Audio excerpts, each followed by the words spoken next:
Well then, hello there everyone. It's show time. Punch, punch, punch. Go.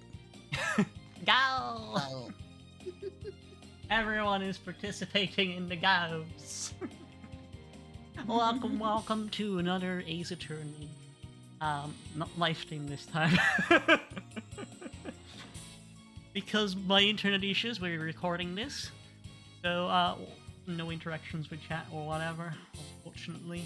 But hey, we're here for the new game. We finished Layton. Finally moving forward. Are you guys excited? yeah. So yeah, without further ado, let's get into the game and see what kind of shenanigans Yeah. the game wants me to. There we go. Boop. Phoenix Wright, Ace Attorney, Dual Destinies.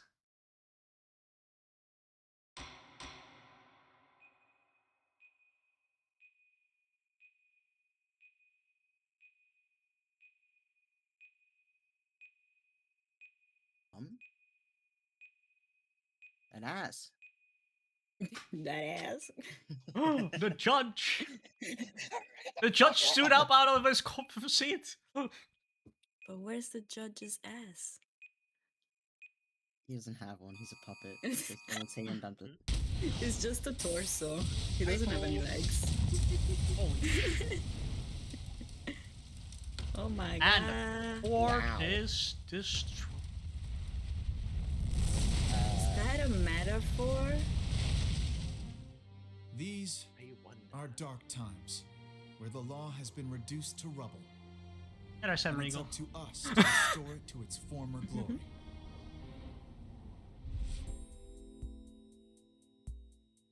Yeah, I know what you mean. It looks like your target finally decided to make a move. Don't you worry. I've got a trusty new partner on board. Hey.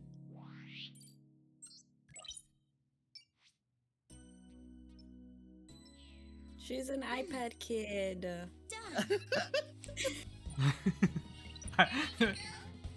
Holographic iPad. Yeah. She's been with us for half a year, though I can hardly believe it. Anyway, her power will be our greatest weapon. And the most annoying mechanic in this game.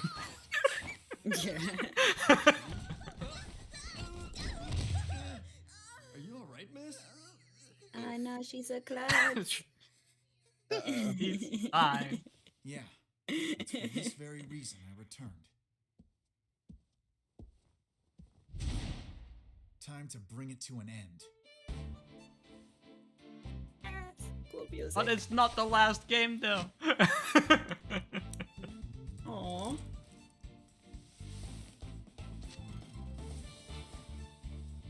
Hi, it's like little tuck flops forward.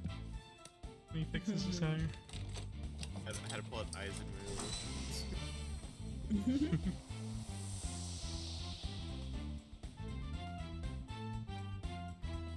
Look at our boy, all grown up, ready to get back into court Hey. after being a hobo. Yes. and now He's had enough Apollo, of that. now Apollo is. Probably become Fist of the North Star or some shit. Yeah. He's become It's time to duel.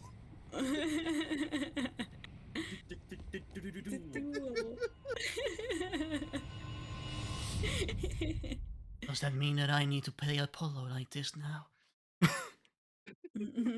Yeah. we transfer. Objection. Batman. We transfer Batman on energy to you. Yes. Phoenix handed out over there. Best thing about bombs is how they raise and destroy without discretion.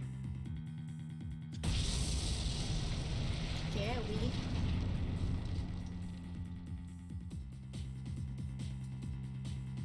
Now all I have to do is pin everything on that little girl. As if she'd know how to make a fucking bomb. Okay. No, Um, iPad kid, but she's not there Don't- looking up how to create fertilizer bombs. Don't underestimate little girls. I know, right?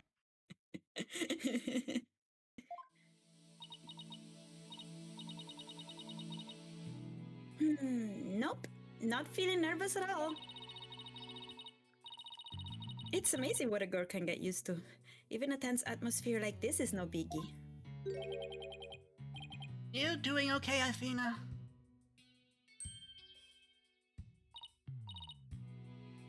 Oh, Apollo. Yeah, doing great. Like, hum a little tune, great. You'd think he was a Oh, yeah? burn victim. Yeah, well. What? I said you'd think he was a burn victim the way he had bandaged up on his arms. Well, maybe he was in court that exploded. He was injured. He did get injured. No, I know he was injured. I'm just saying, wow. Yeah. Every inch. I know, right? Oh yeah, well, that's good to hear. Although, I could have sworn your voice cracked for just the second there. Ooh, I'm that transparent, huh? Cracking? No, my voice isn't cracking. Nerves are still here, I tell you.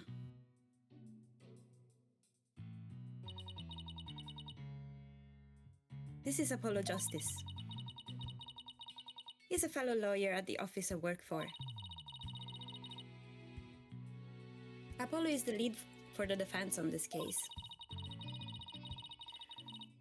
But I'm going to be there at the bench with him, doing what I can to help out. I'll do whatever it takes to defend Junie. Speaking of steel, how are you holding up? That explosion really did a number on you. I'm just happy that you're okay, Athena. Although, I can't pretend I have no connection to this case. That's why I'm gonna see to it that Juniper's name is cleared. I'm sure you'll feel the same way. You got that right. I won't rest until Junie is completely cleared of all suspicion. This is Who Junie. Who wants to play innocent little girl? Little girl who can totally make a bomb. Totally. Let's see, Okay.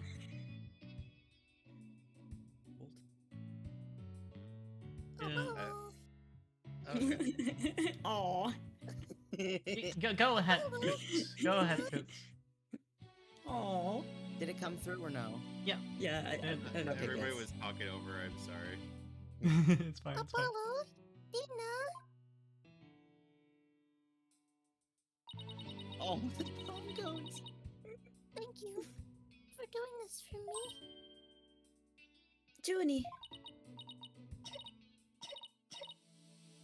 You don't have to voice the coughs. She does it My herself. voice sounds exactly like her cough. Oh my god. Yeah, that It your does. voice actually sounded the cough. How Holy close did I cow. get to her actual voice? Oh my god, breathe up in the sunflower. Poor girl. Yes. Hey, are you okay? Sorry about that. I always seem to go into coughing fits whenever I get nervous. It's good because she's got asthma. This kind of thing. Wait a minute. This kind of thing never happens. I don't in the forest though. Oh. This is Juniper Woods. She's my dear, dear childhood friend, and she's also a client for this case. The news keeps repeating that Junie is the alleged bomber. But that's ridiculous. There's no way Junie would do anything like that.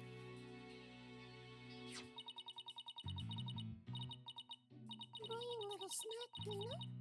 Just a little something from my garden. Oh, I know why it's doing it. I gotta get real close to it when I do that. If I go loud, then I voice crack. Okay. We're good. Hey, thanks. So, is this an orange or a tangerine? That's an orange. Like Grandma says. The orange is a color of strength and endurance. Oh, I get it. Strength for the trial, right? Junie, you're always so good to me. Jeez, look at me, standing here clutching an orange to my chest with tears in my eyes. Don't clutch too hard. You don't want to get orange juice all over your suit. Orange juice. But don't you worry. My hair happens to be orange too. We'll be so powerful in there, they won't know where it comes. Right, Apollo? I was just just having a sip of my water, and then you were like, damn. How did that feel? Yeah, that's right. Call it May. This is the one trial you just can't lose. Oh, Oh no. Oh, Apollo! uh, Ooh. Blood is seeping through his bandages. One of his wounds must have reopened.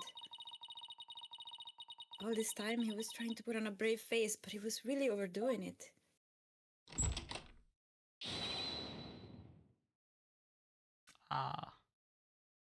Mr. Justice.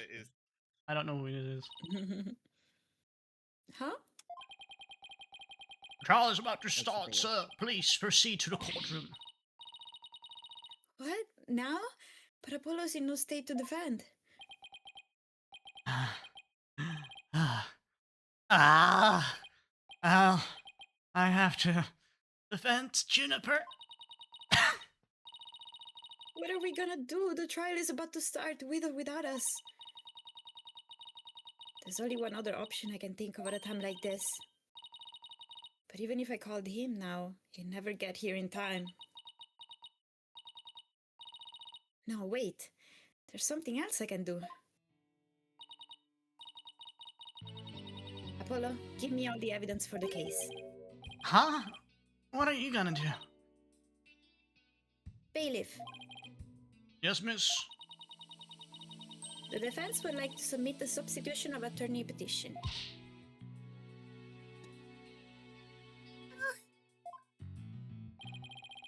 You're not seriously. You just concentrate on getting better. I'll defend Junie. All by yourself? Athena! Stop for a second and think about what you're saying. You've never taken a case on alone before, right? No hay problema. Can handle it, I think. But I guess it's really up to you, Junie. Would you be okay with me taking over?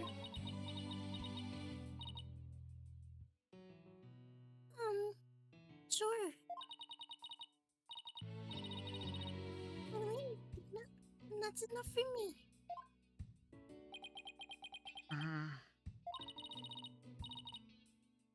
You're worried for me, aren't you?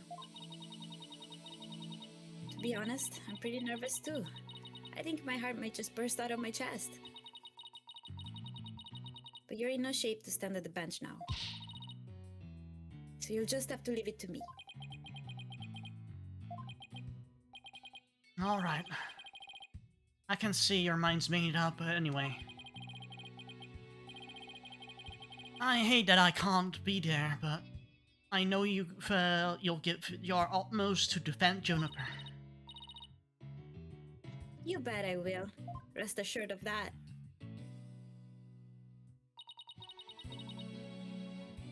My name is Athena Sykes.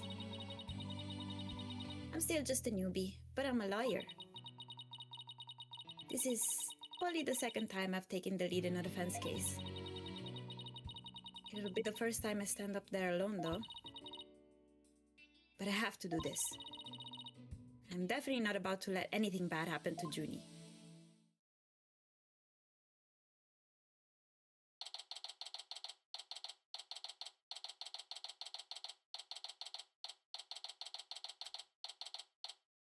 courtroom number 5. Day 1. Court in session. All arise. Who's going to be the judge? I'll take it, probably. Way too many roles to juggle around at the moment. I can only imagine that at some point we'll all voice the judge. Probably. Yeah. The court is now in session for the trial of Juniper Woods. The defense is ready, Your Honor. Well, Kutz, it's your Yep, I know who's favorite doing prosecutor again. Alright. The prosecution is also ready, Your Honor. Oh, I miss that voice. And what is the meaning of this? I was under the impression that Mr. Red Monkey would be my opponent today. That's racist, Payne, don't do that. Yes, well, yeah, I mean, they're all rivals to each other. It's a little bit name calling, probably. Hey, no one remembers Payne anyway. At some point. All submission of a substitution of the attorney petition was submitted just a few moments ago. Due to the explosion in the courthouse yesterday, Mr. Justice is unable to continue. I see. Not at all surprised he used that as an excuse to run away. With me as an adversary who wouldn't want to feign illness in order to escape. Oh my gosh. Hate your ass. Yeah. Yeah, The I nerve know. of that guy. I'm going to give him a piece of my mind. All I have to do is blow his Well- comb over and then he'll lose his confidence. Yeah. Well, I would if I wasn't so nervous. This arrogant jerk. You're also gonna voice widgets. Should I voice yeah. it as well? Yeah, it's Arrogant part of you. jerk. It's her inner voice leaking out, so yeah. Oh my god, her No. face! Widget! Is my hearing getting worse? I could have sworn I heard the defense say something just now. No, you didn't hear anything at all. Especially not from me. How odd. I could have sworn I also heard something. Oh, that would be my indispensable partner, Widget. He sometimes blurts out what I'm thinking.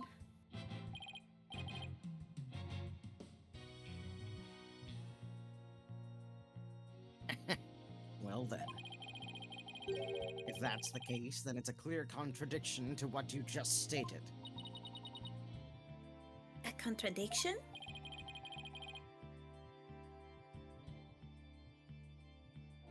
You just stated that you said nothing.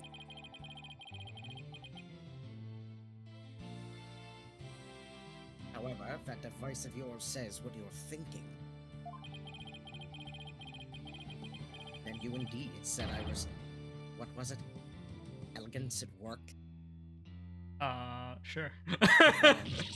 Thinking that's an insult, or... Actually, it was arrogant jerk. Oh my god. At any rate, why does it matter if it's a red monkey or a yellow monkey facing me? Wow. A Rude. yellow monkey, that's even more racist.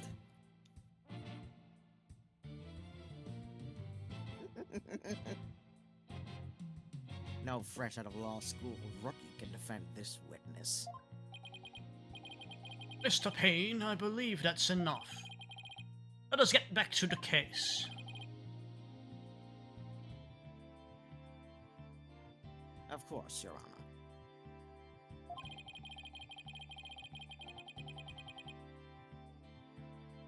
I'm more than ready to show this little girl why they call me the Rookie Humiliator. I knew it. He really is an arrogant jerk. Arrogant jerk! Miss Sykes, if you continue to insult the prosecution, I will remove you from this court. I'm very sorry. It was just a knee-jerk reaction. Now then, Miss Payne, for Mr. Payne, your opening statement, if you please. Thank you, Your Honor.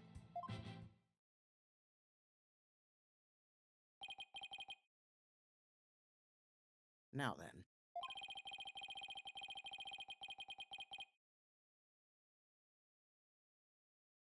The incident occurred yesterday here at this very courthouse in courtroom number 4.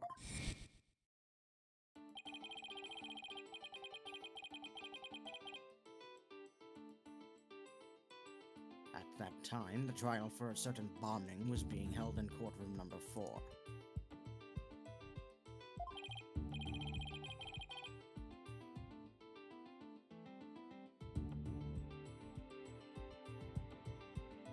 Oh yes, I was presiding over that trial as well. And Mr. Justice was there as a lawyer of the defense.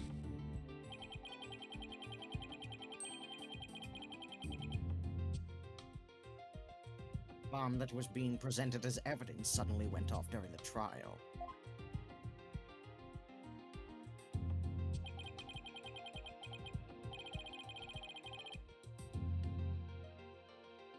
It was a terrible incident, and courtroom number 4 was completely destroyed.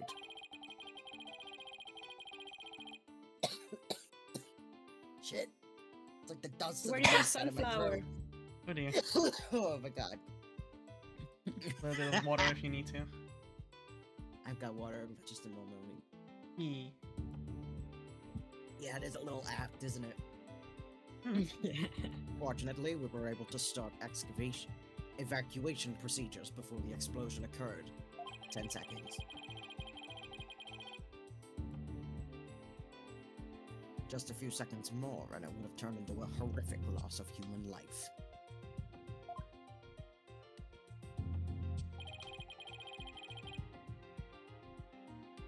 But there was, in fact, one death. Was there not? That is correct, Your Honor. When courtroom number 4 was examined after the blast.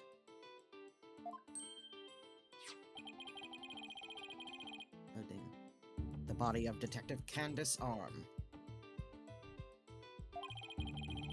Wait. What's Candace discovered? Arm. I'm like apparently thinking, she I'm like, couldn't what's the joke? disarm. What's the joke? She couldn't disarm. Is what was the joke? Can't disarm. Or just can disarm? Can disarm. Okay. She Was can disarm discovered. the bomb, but she couldn't disarm. Oh! She was to take the stand as a witness later in the trial. I love Ace Attorney and their puns. Yeah. How tragic they are. I suppose she wasn't. The accident. Yeah. Accident, yeah. I suppose she wasn't able to evacuate in time. What a terrible tragedy. I must admit, I stumbled at least 10 times myself before I was able to escape. Maybe the court should see about getting you even shorter robes. The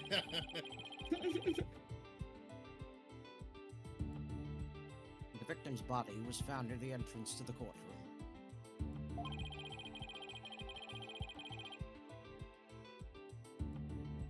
I suspect she stayed until the very end to help the others out safely.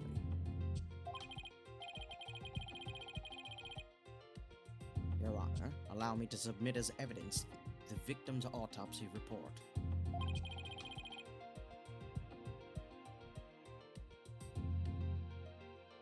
And details about the bomb. Arms autopsy report. And a stuffed animal bomb. Okay, I know how this works. All evidence for the trial is filed in the court record. When I want to check something out, I just use R1. I better take a peek later. Now then, please call the accused to the witness stand.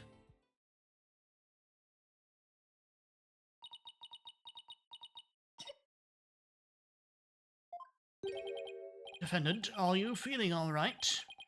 Looking a bit pale. Absolutely not. I'm so sorry. I was feeling a bit weak when I first arrived here at the courthouse. But I'm alright. Juni's really giving it her all. I'd better make sure I do the same.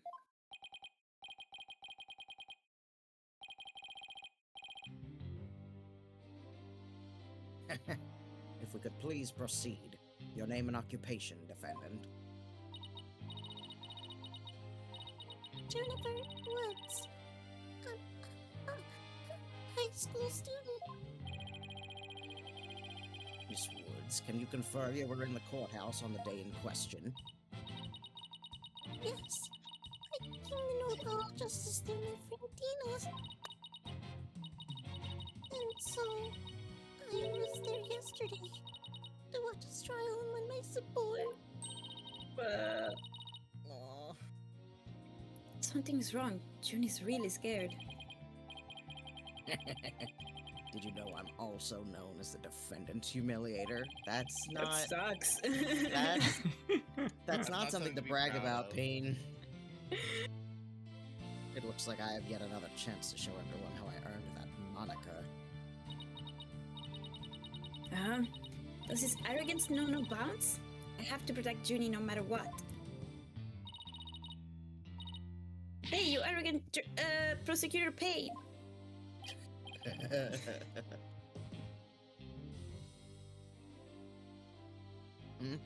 What is it?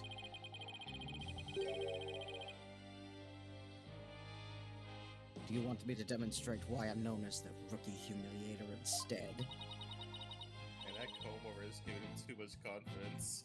Yeah, I know. he's hiding behind it. Deep breaths, Athena. Don't let him get to you. He's way more terrible when he's freaking bald. Prosecutor Payne, Junie's telling the truth.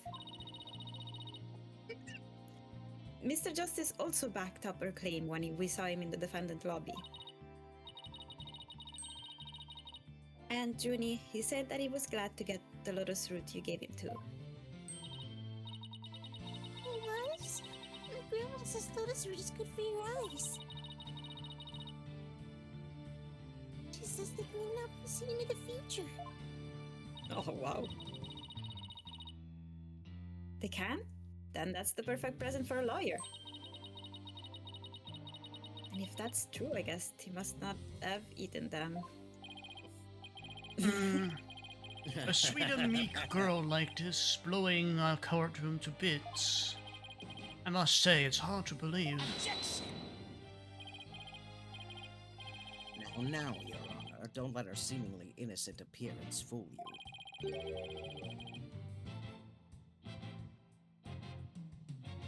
Defendant had a motive for committing this crime. Okay. That's not true. I don't have any kind of motive. And I didn't even know the lady who was killed. I admit the investigation didn't turn up any connection between the victim and the defendant. However, that doesn't matter. The only thing that does is that her objective was the destruction of courtroom number 4 itself. Really? Hey, what's that supposed to mean? Why in the world would Miss Woods want to do that?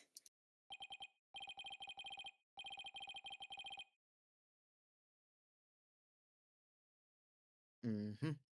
That is a very good question, coming from a novice such as yourself.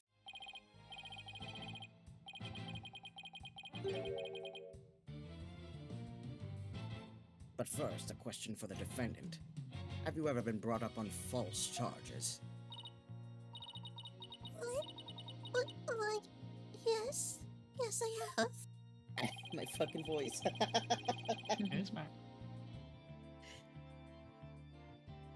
And did that experience cause you to harbor a grudge against the court system? Objection! Now wait just 1 minute. If that kind of thing was a motive for blowing things up, then every one of our clients would turn into bombers. That's a valid point. We wouldn't have a single courthouse left standing as land.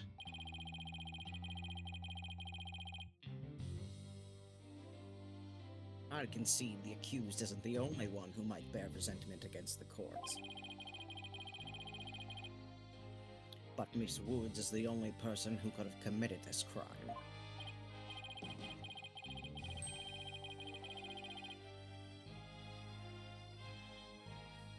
Why? Because we found some decisive evidence that proves the defendant's guilt. Decisive, huh? I'll believe it when I see it. It involves a very unique aspect of the bomb itself, Your Honor. And what exactly is so unique about it?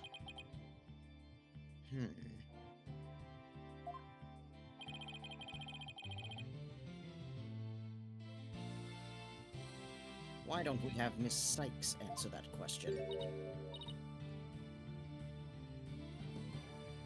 Huh? Me?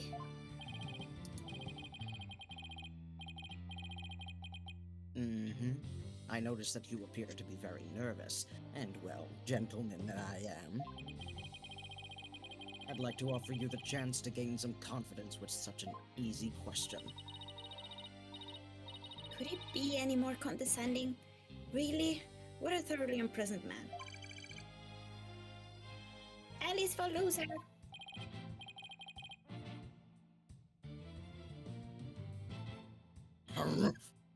What did it just say?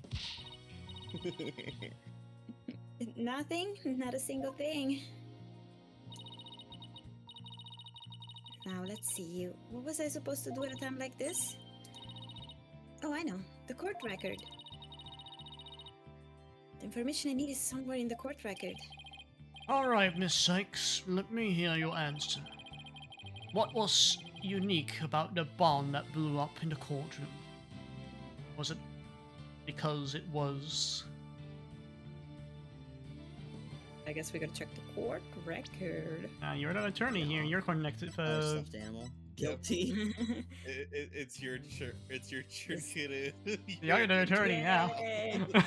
Well, it was a stuffed animal bomb. Inside a stuffed So animal it was then? inside a stuffed animal. Okay. Yes. Mr. Payne, what kind of simpleton do you take me for?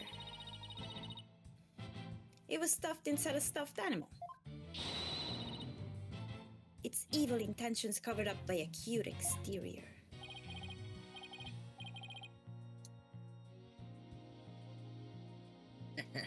Very good. Have a cookie. Dick. Dickhead. Yes. Mm-hmm.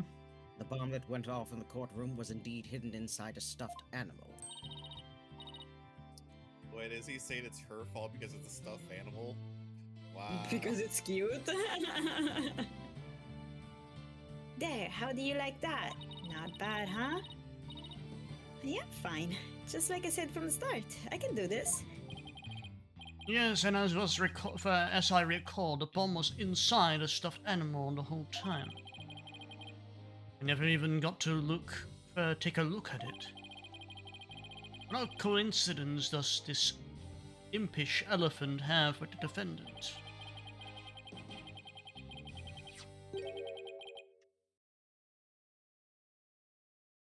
The answer to that question lies in another piece of evidence, which I have here. And what, pray tell, is this? It appears to be a little cinched.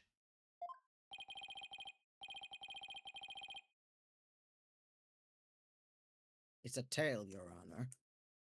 The tale of a poor victim of the explosion. The dog. This is incredible.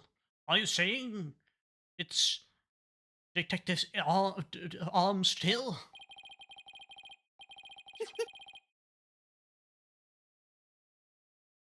Your Honor is so very close, but no. Belongs to this stuffed animal.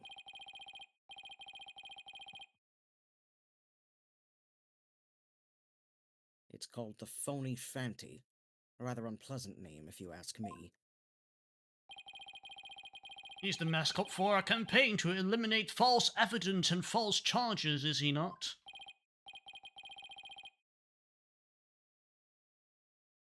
Exactly. His motto is phony evidence is just trunked up.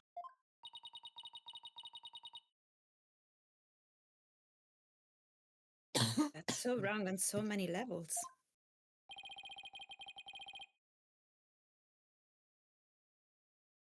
The Phony Fanty's tail is made of vinyl cloth.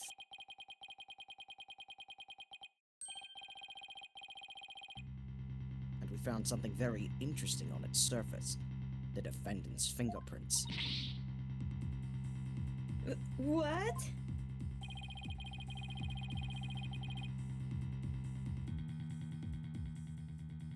Oh god, the music just like sped up out of nowhere for Do-do-do-do-do-do.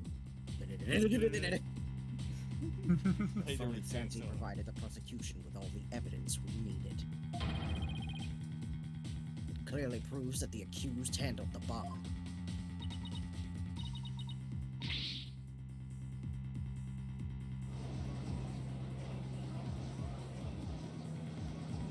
Look at all the 3D. But that doesn't make any sense. Why would Junie's fingerprints be on it? That does appear to be pretty irrefutable evidence. The court accepts it into evidence. Funny Fanty still added to the court record. Miss Woods, do you have an explanation for this? I don't understand.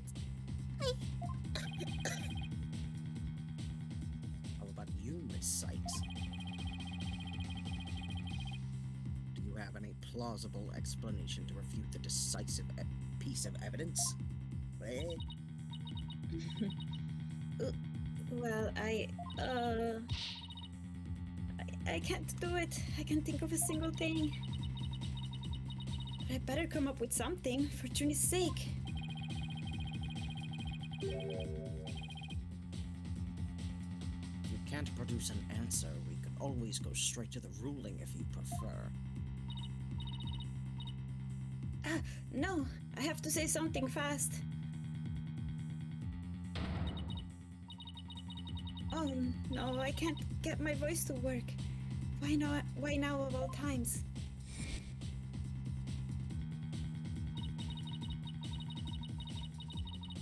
I thought I overcame this already. Maybe I'm still not ready to stand in court.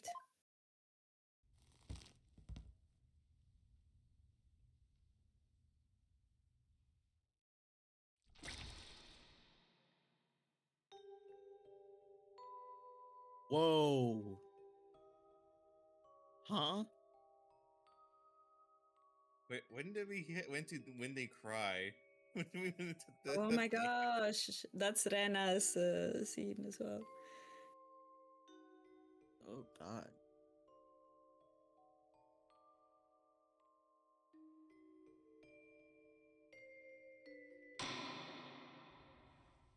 As you can see, there is no room for debate. Objection! Why, Why, it's you. it's you! Mr. Left? I think it's Mr. Right, but okay. Sorry it took me so long to get here, Athena. Apollo explained the whole thing to me over the phone. He asked me to come help you out in his place. Thanks for coming. I hate to admit it, but I was having a real rough time on my own. It was only the introduction, though. We didn't have a single testimony yet. And we were just with or talking to the witness on the stand, but yeah. Yeah. Oh, I don't know. I think you were doing just fine, all things considered. And you hung in there, giving me enough time to get here. Now let's turn things around. You got it, boss. Oh, look at who showed up out of the blue. If it isn't Mr. Phoenix Wright. You always manage to surprise me. Your Honor, Mr. Payne has called for an early ruling. But I believe there are still many things that need to be deliberated. How did Miss Wood's fingerprints wind up on the stuffed animal's tail? How was the bomb even detonated?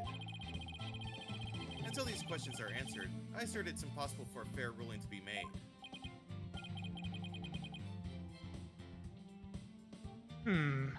You're absolutely right. Let us continue from where we left off.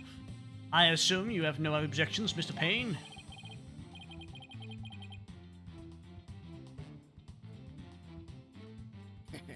None at all, Your Honor.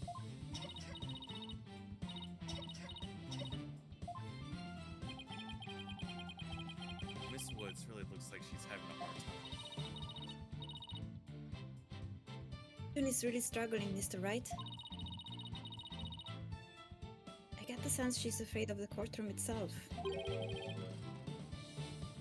Because of yesterday? Yeah, it was understandably very traumatic for her. Poor thing. And here she is, back at the courthouse again, being so brave. I'd like to make a request, Your Honor. If at all possible, I'd like to have Miss Woods rest in the lobby. Given the defendant's condition. Very well, I'll grant special permission.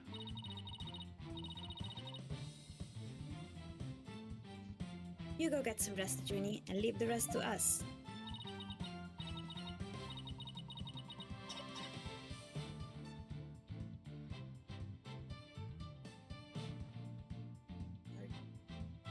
Let me adjust in my chair a little. Okay. Okay. Thank you. Sorry. Okay. You good? Thank you. Sorry about this.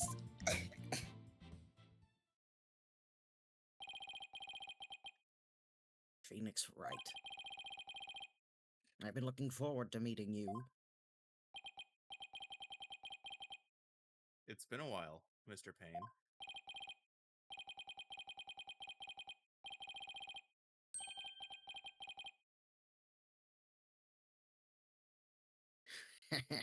You're more clueless than I'd heard.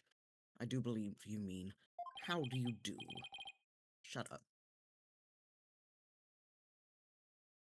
For I am gasping pain. Gasping pain.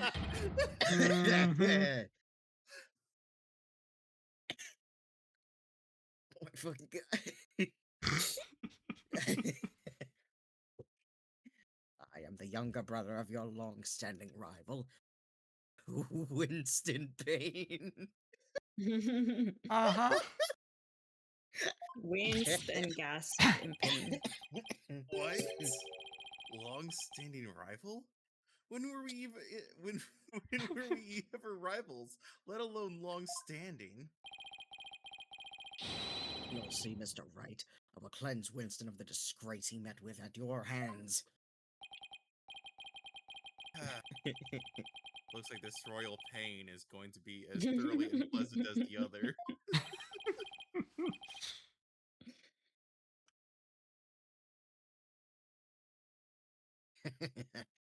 Your Honor. It's good that we give all the Paynes the same voice. They're definitely all brothers and descendants from each other. Yeah. Yes. The prosecution would now like to call a decisive witness to the stand. This witness will testify as to how the accused detonated the bomb in the courtroom. Very well. Please call this your witness, Mr. Payne.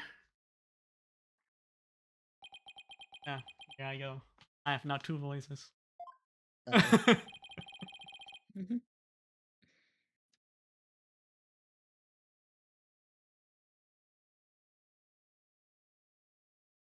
Witness, your name and occupation, please. Witness. Name. At.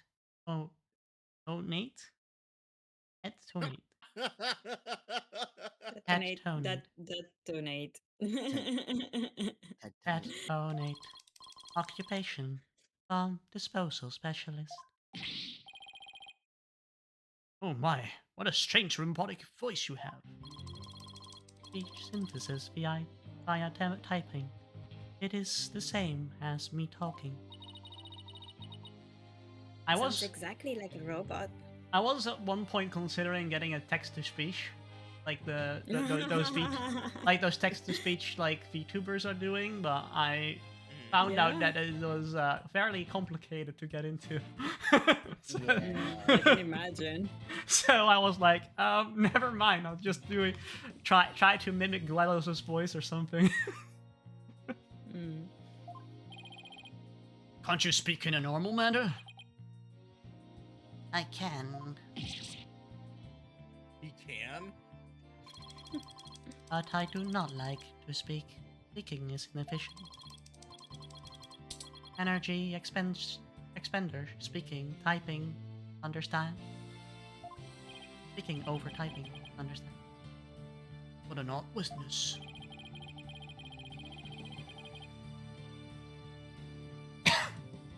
Mr. Tonate was in charge of the bomb for that trial and was there when it went off. Being a bomb squad specialist, do you have any relation to the victim? Negative. I first met the girl while on this job. Many people are employed by the police. I know only a fraction of them. However, I was shocked when I first discovered the bomb of the victim, or the body of the victim. Shocked? I was the first person on the scene after the explosion. I went there to ensure safety, but I ended up discovering a dead body. So he was the first to discover the body, was he?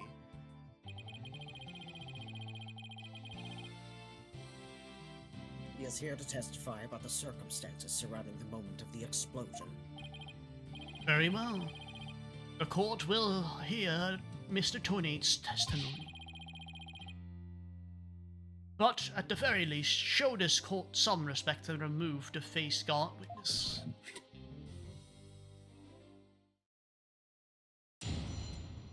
Yeah, he still has a mask somewhat, but okay. Exactly. The bomb was originally disarmed by me when transported here as evidence. Bomb name HH3000, operated by timer or with a remote. I was watching from the gallery when I suddenly became alarmed. I saw the bomb's timer was counting down. Wait, so that's already a contradiction there because he said he was only there after the bomb detonated. Anyway. So even though the bomb was supposed to be disarmed, it somehow got switched on? Precisely. Activating the timer is very simple. 1. Connect wires. 2. Switch on timer. A monkey could do it. I am sure even you would be able to, Mr. Wright. Rude. I guess this makes you the blue monkey in this barrel of fun, boss. Yep. I'd now like to begin my cross-examination. Huh?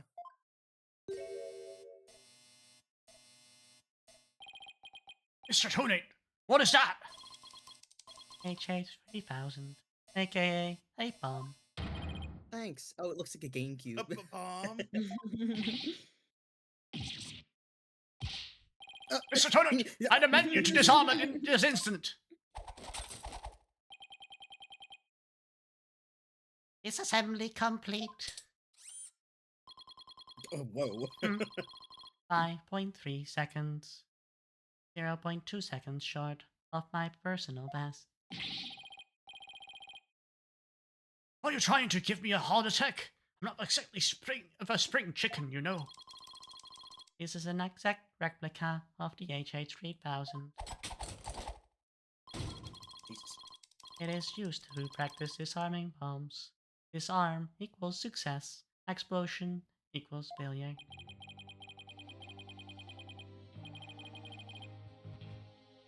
An exact replica of the bomb that exploded, is it? So that's what it looked like. I submitted a photograph of the real bomb taken just before the trial. Dimensions 10H10 by 10W by 10D. Weight 12 limbs. A perfect replication.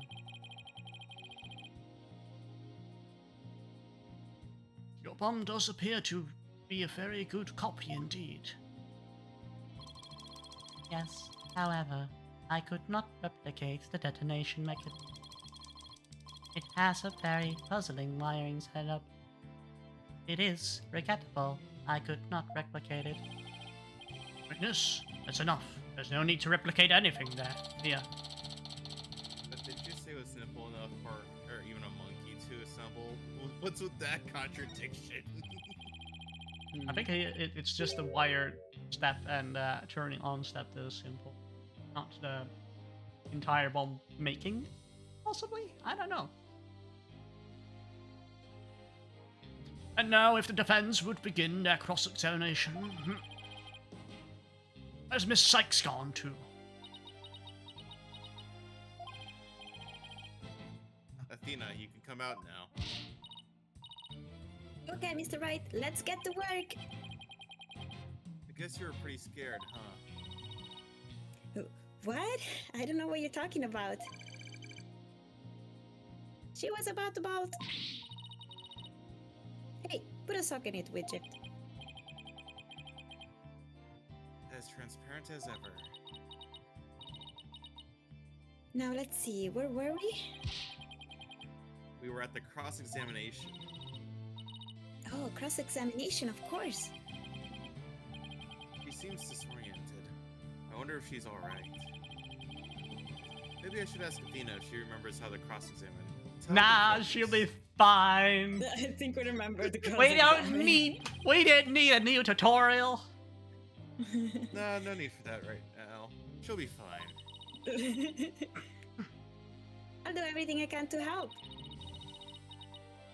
If you can find any contradictions, and you flub up too often, don't be afraid to ask me for help. Press triangle when the option to consult with me appears. I'll let you know where I think the suspicious statement is. Sounds good. I'll be counting on you if I get in a bind.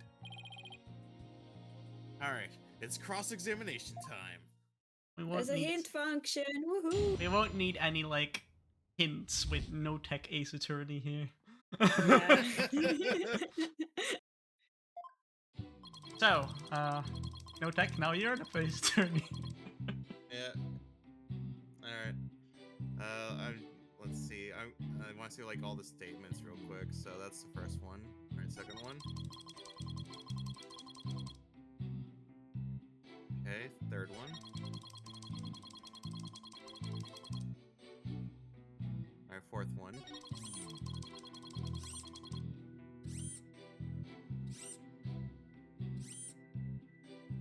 Okay. Present the bomb on that statement. Objection! Opening objection So you achieved. saw the. Yeah. So you say you saw the bomb's countdown. Is that right? Of course. I clearly saw it counting down to 0. And I say that you are clearly lying. What are you talking about? There's no way you could have seen the bomb's timer. After all, the bomb is concealed inside a stuffed animal.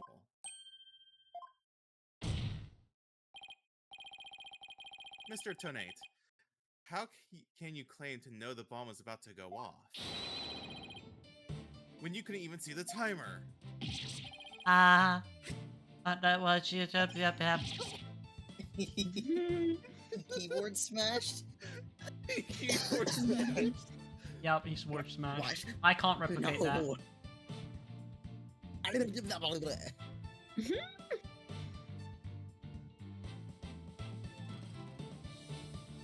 I said it.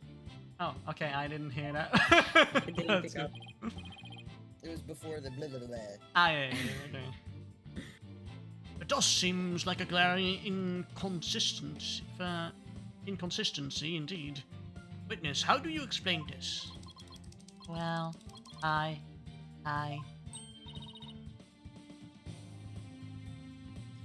Oh, that was great, Mr. Wright. You found a contradiction right off the bat. Always remember, Athena.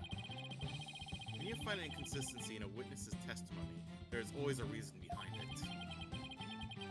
It could be a lie, a hidden meaning, a secret. Whatever it is up to us to get out.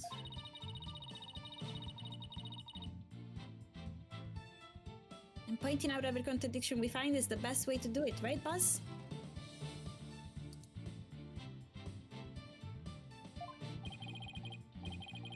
Now the question is, what can we dig out of Mr. Tonate?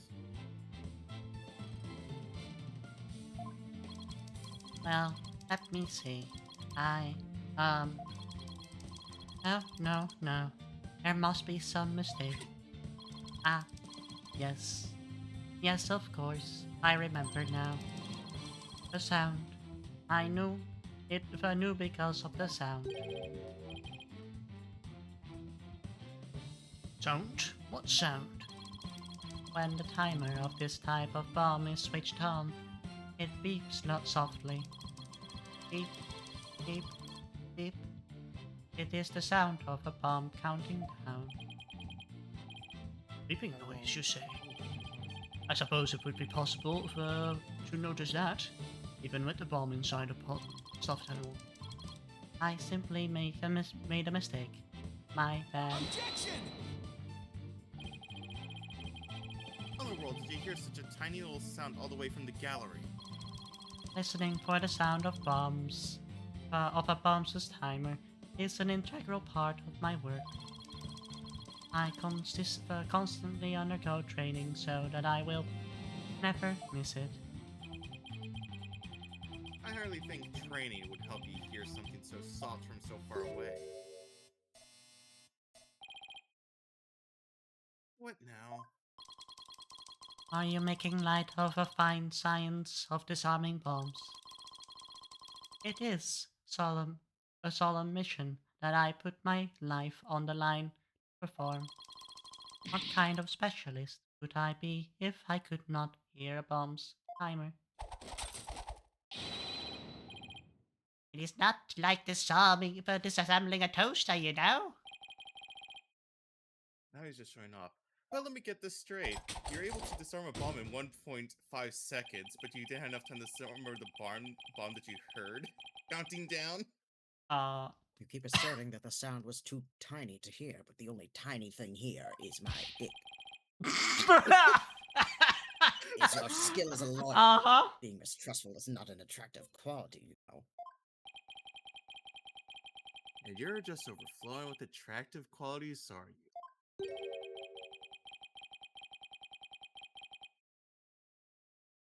Or perhaps you have some proof that Mr. Tonate did not hear the sound. Well, no, but it still seems totally suspect. But it's going to be really hard to prove that he didn't hear something. If I have this correct, the prosecution's argument is that someone reactivated the bomb before it, was brought into the courtroom. What I don't understand, Mr. Payne, is why you believe that person to be Miss Woods. That's simple, Your Honor. Mr. Toadate happened to be there when it happened. And he was there when the defendant rearmed the bomb. What is this now? Why didn't he disarm the bomb? It Yeah, you happened. can do it in less than in just about 5 seconds. Alright. It happened before the trial started. It was when Detective Bomb and I were transporting the bomb. We brought the bomb into the lobby for the defense. Bomb equals evidence. The lawyer wanted to see it before the start of the trial.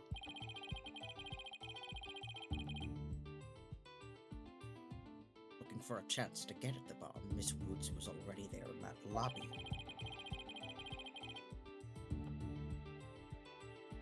Our goal was surely to rearm the bomb and steal the remote switch. I'm sorry, there's a what now? The remote switch? Yes, the switch that controls the bomb remotely. It has been missing ever since the incident.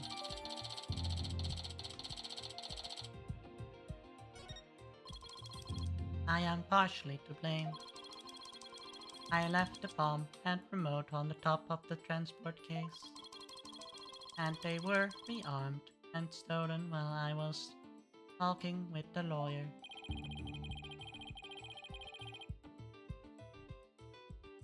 Defendant then used the remote from inside the courtroom to start the timer. Objection! How can you assert so unequivocally that the bomb was rearmed in the lobby? Objection! The bomb was safely secured in the transport case.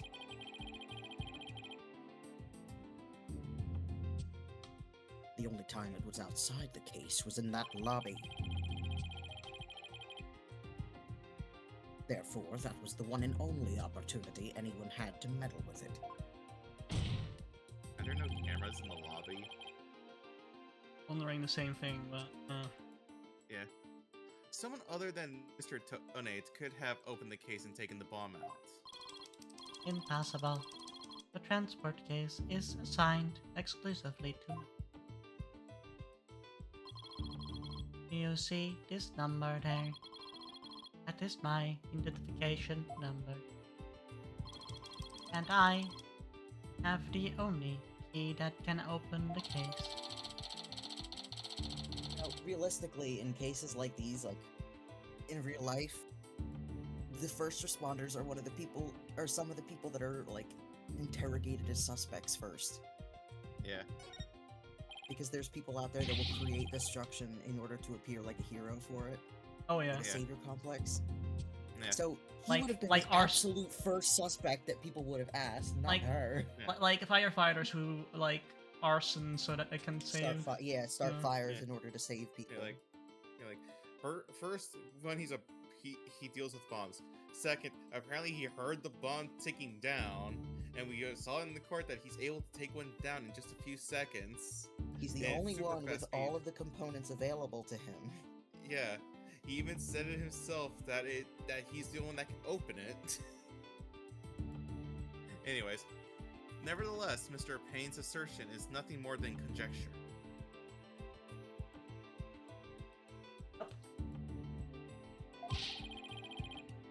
You have no proof that it was Miss Woods who stole that remote switch.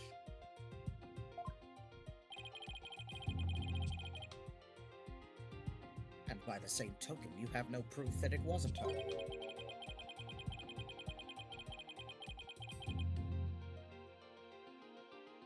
But what I do have is a piece of evidence that proves the defendant handled the bomb.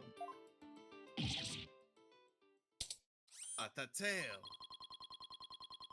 5 minutes, 24 seconds, and 2.3 seconds. Defense advantage lasted a mere 5 minutes. Talk about a rotten hand. As long as they have her fingerprints as their trump card, I'm at a big disadvantage.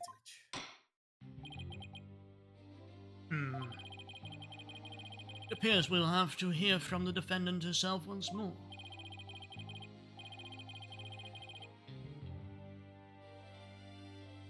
I wholeheartedly agree, Your Honor. I would like to recall Miss Woods to the stand. I trust you have no objections, Mr. Wright. I'm worried about her condition, but we do need her testimony.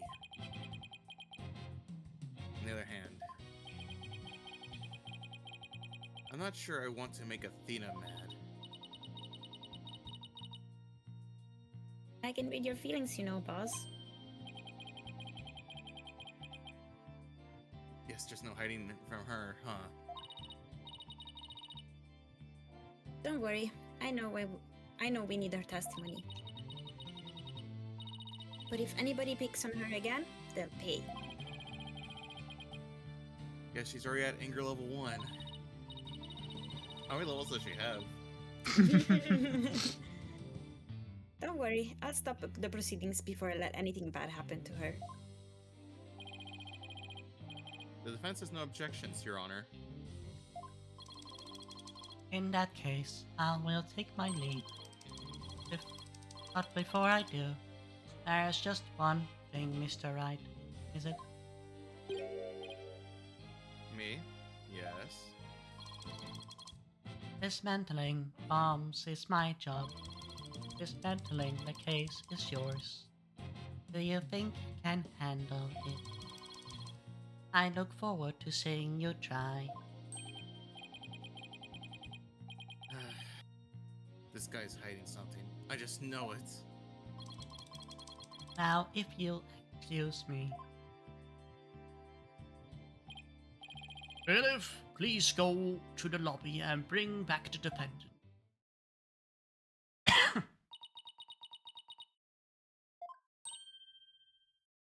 Junie! Hi, Tina.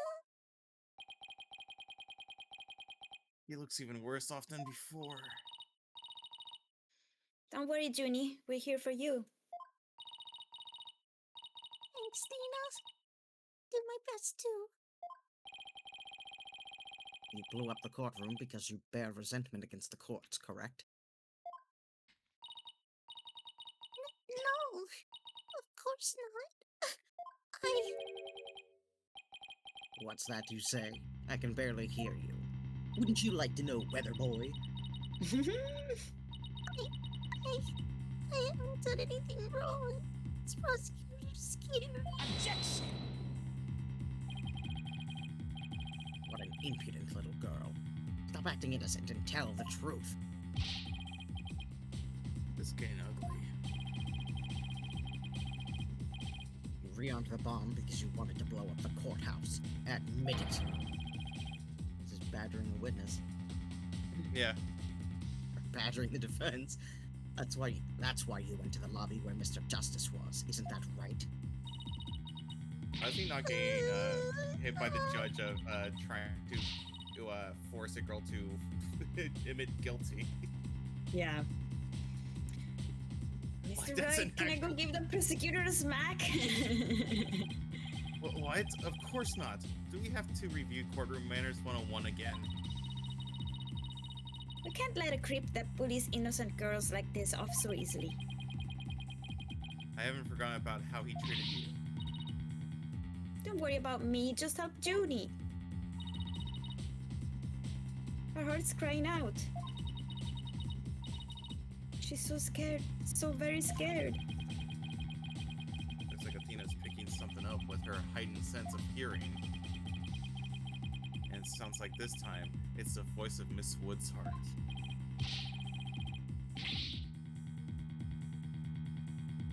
Don't deny it. You stole the remote switch and used it in the courtroom, didn't you? In this case, the judge should freaking smack down his gavel and just stop pain freaking harassing the freaking witness. Yeah, honestly. Yeah, he should. And that's just showing how lousy of a judge he is. Hmm. He's asleep. Oh, Your well, Honor, please put yeah. a stop to this. Mr. Payne is badgering the defendant. Yes, Miss Wood seems quite frightened. Miss Payne, I ask you to behave more like a gentleman.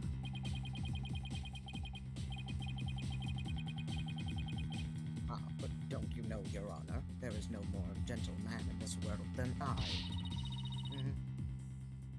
As if a gentleman or even a gentleman would behave like he does. Don't let that rude ruffian win.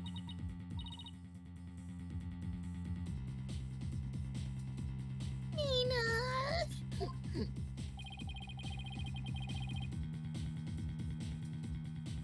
How dare you call a gentleman such as I a rude ruffian?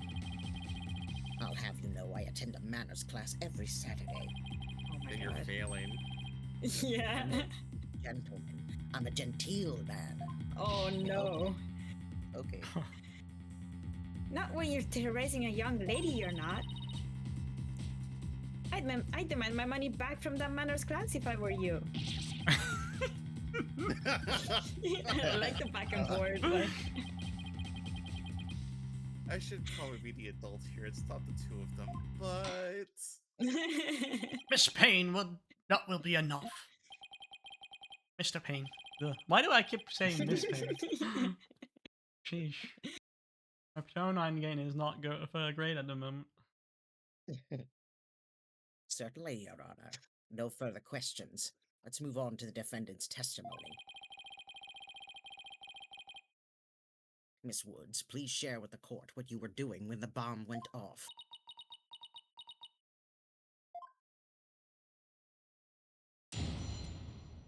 Here we go. Yep. Well, that day, I was watching from the gallery. The bomb went off. And rubble started falling. It fell on top of me.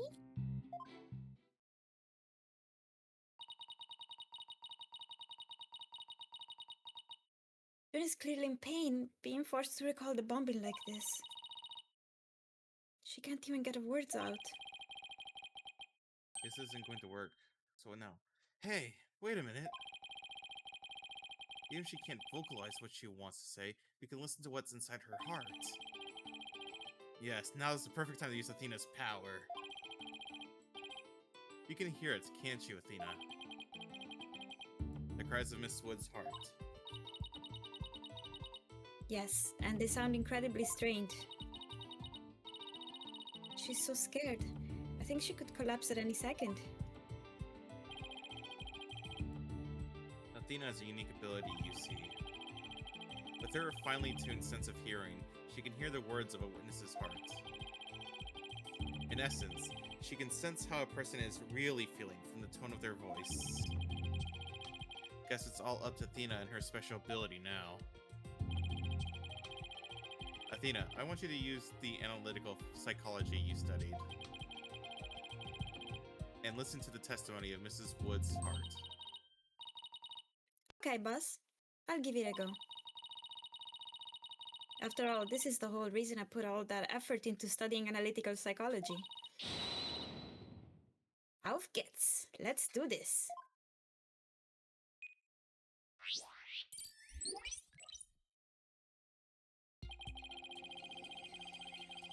So your holographic thingamabob can show us how Miss Woods is feeling, right? In a nutshell, yes. The emotions and images that I picked up on just now while listening to her testimony. I can enter all of that into Widget and use the mood matrix to analyze them.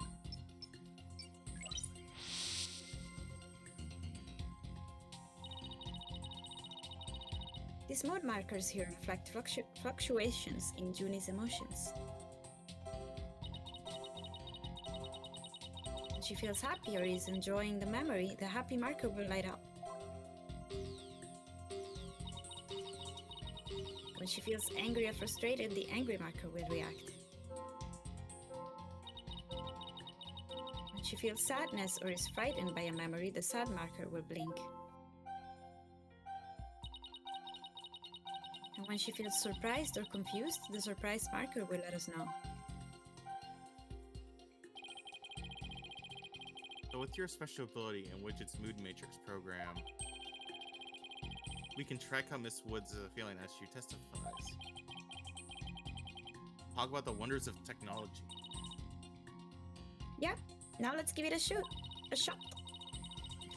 I'm picking up on some kind of discord or noise in Junie's heart. See here? This is what the noise looks like in the mood matrix. It's a result of inconsistencies between her testimony and her feelings. If we can pinpoint these inconsistencies, the noise level should drop. Okay, it's time to listen to Miss Woods' true testimony.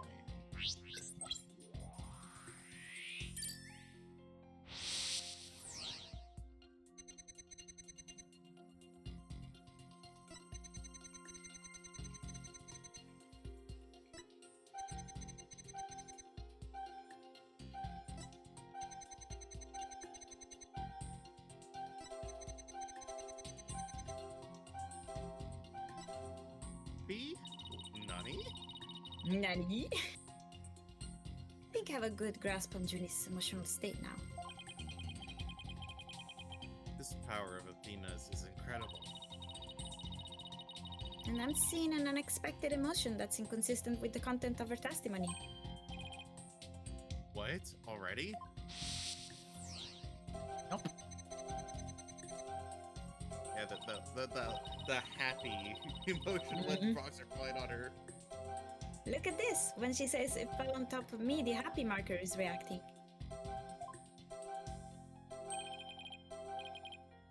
Look at that. That is odd. There must be a reason for this contradictory emotion. You just need to do some digging.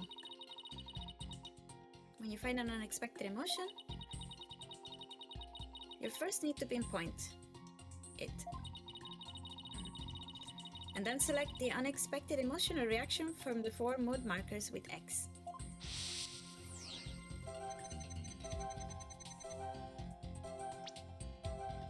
Okay, so it wants us to do the pinpoint on the smiley thing on this one. That's Yeah. the tutorial. Which is registering joy when Miss Woods recalls the rubble flying on her. There must be a reason for this unexpected emotion. Miss Woods, as the rubble was flying, was there also something that made you feel happy?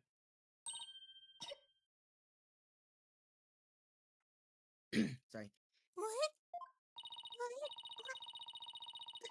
I can't get it out. It came out. It came It's out like just a- fine. It's like...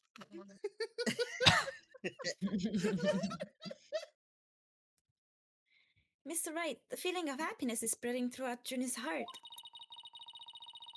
Keep going on this point and I bet Junie will start to calm down. Great. Let's hear what she has to say.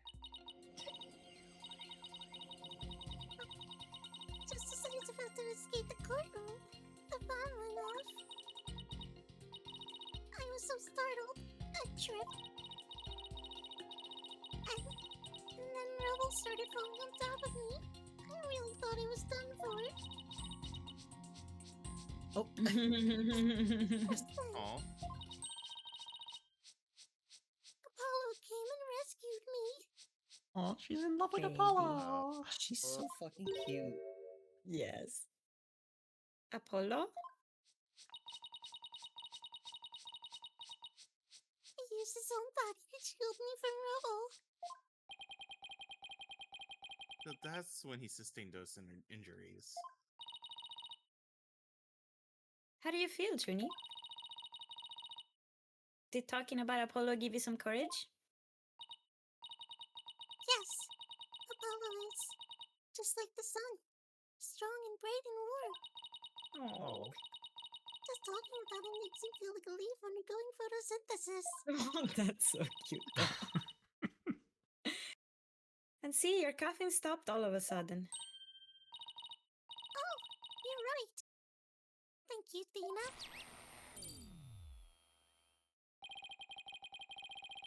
Looks like we're able to draw out some new testimony. Hey, pretty neat, huh? But there's still some noise left, meaning there must still be some discord in Junie's heart.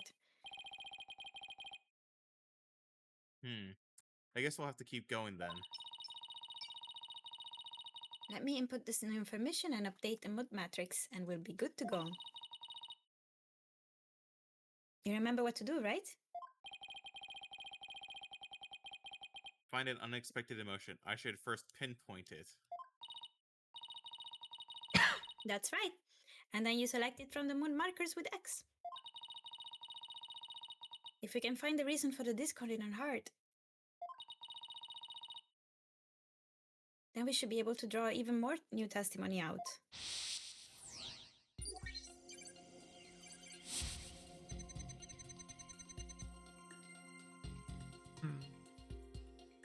Oh, and Tried Kuch to trying to. But Yep. I was too slow. Before I could get away, the bomb went off. I was so startled, I tripped, and Rebel started falling on me. I thought I was done for. But then Apollo came and rescued me. Then Apollo came and rescued me. Alright, I think the thing you have to pinpoint is the sadness. Yeah, Because why we- would she be because we sad know- about that? Yeah, exactly. Man, this is like Simon Says. I have to remember what was the good and what's the bad. You were happy when Mr. Justice rescued you, weren't you? Yes, I was really happy. But was there also something you felt sad about at the same time? Sad? The reason I ask is, when you were describing how you were rescued, we sense a little sadness too.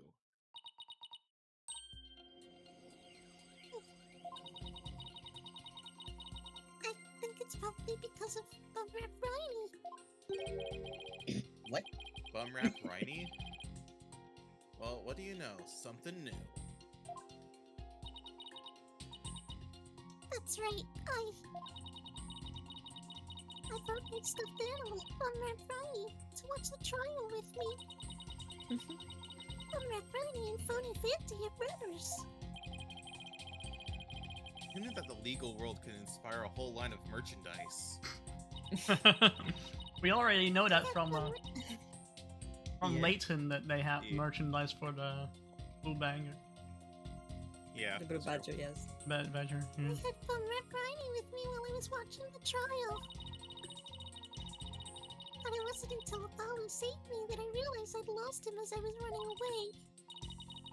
My poor Riley, a victim of that terrible bomb.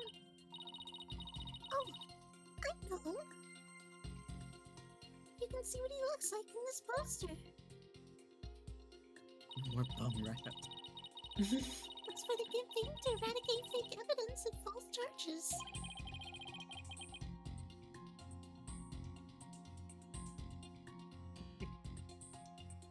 Phony Fancy and Bumrap Riney, huh? Nothing against the campaign, but why an elephant and a rhinoceros? Mr. Wright, Oh, I don't sense any discord in Junie's heart anymore.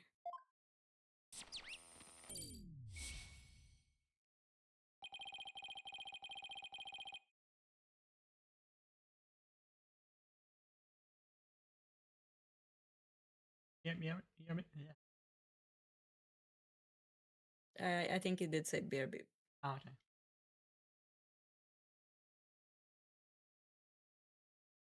Okay. Have to wait it out. Yeah, and I think I already know what the next thing is gonna be. Oh. The next evidence. Oh. Yeah, the poster, right? Or yeah, specifically a detail of the Oh yeah, plush. definitely. Oh, I know which one you mean. Because I thought I was like, Oh. huh, they have the same one. Right about Can we look at the poster? Not yet. We don't have evidence yet. Oh, it's not yet in the court record. No. The judge hasn't Dog. declared that it was accepted as evidence. Sorry, dogs started fighting, so I had to break it up. Oh dear. Are they good now? Yeah, they're just now barking at the neighbors. Don't fight each other, fight the neighbors. Oh, Yeah, pretty man. much. Pretty much what happened. Choosing characters. Okay. Oh, So I it's your guess that line. means we managed to draw out all of her testimony.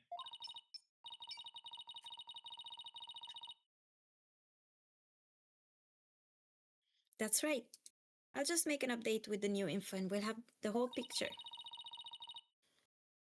So do you think her new testimony will help? Absolutely. I don't know what I would have done without you, Athena. So, Bumrap Franny was in that courtroom when the bomb went off. Now that we know that, it changes the meaning of that other piece of evidence. All I have to do is present it at the right statement. No.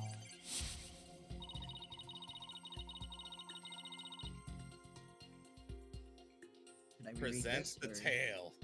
I think Yeah. did we already Okay. voice sorry. this? I don't know. Yeah, it's the same from before. Yeah.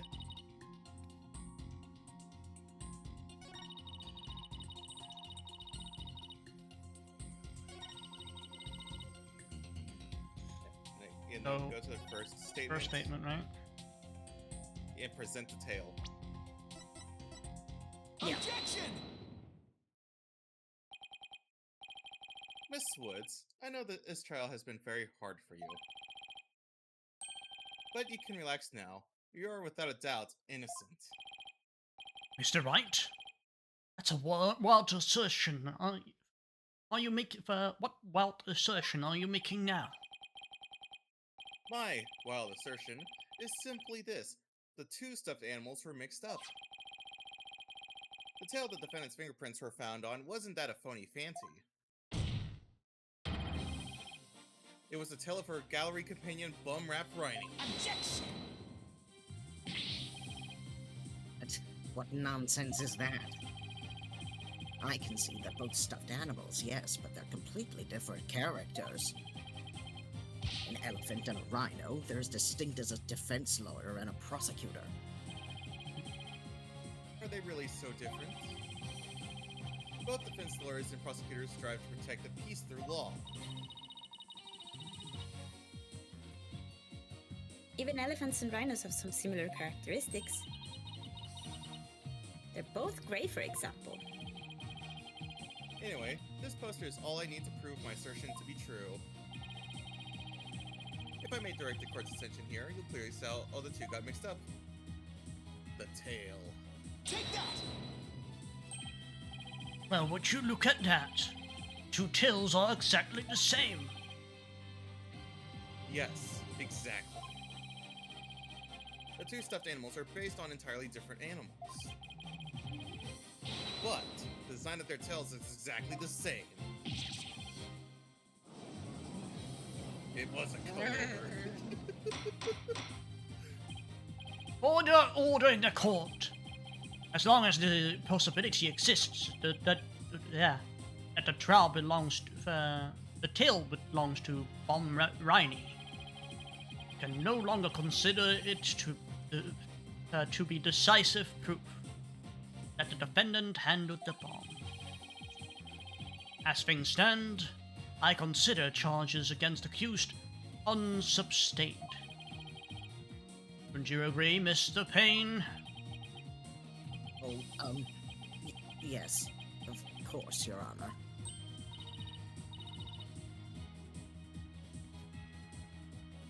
Oh, that was great, Mr. Wright. You turned things right around. Yeah, it's not over yet, but at least we managed to hold out this long. I believe that brings our proceedings for today to a close. Mr. Payne, I'm afraid we have some serious investigation ahead of you. Yes, Your Honor. Very well, let us reconvene tomorrow. Court is adjourned.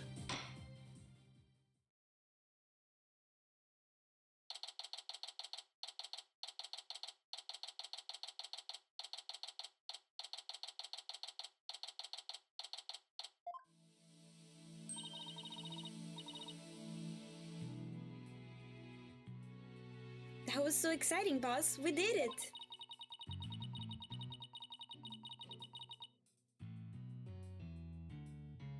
True to form, you managed to just barely put it off at the very last moment. True to form? Gee, I never knew you had such a glowing opinion of me. Thank you for everything you're doing. You did great, Miss Woods. You really stuck it out.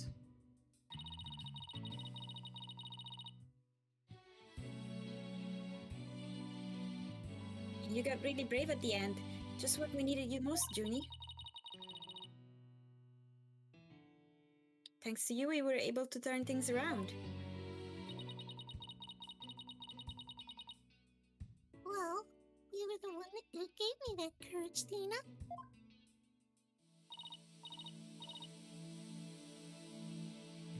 Really?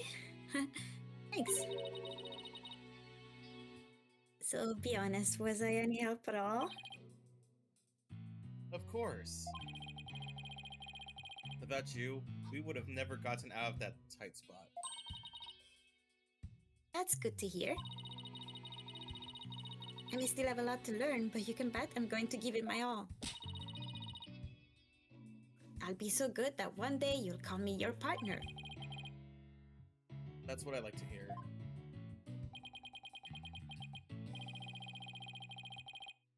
Analytical psychology. So, the ability to solve the riddles of a person's heart. Dina's true potential is beginning to really shine through now. Hey, where's Apollo anyway?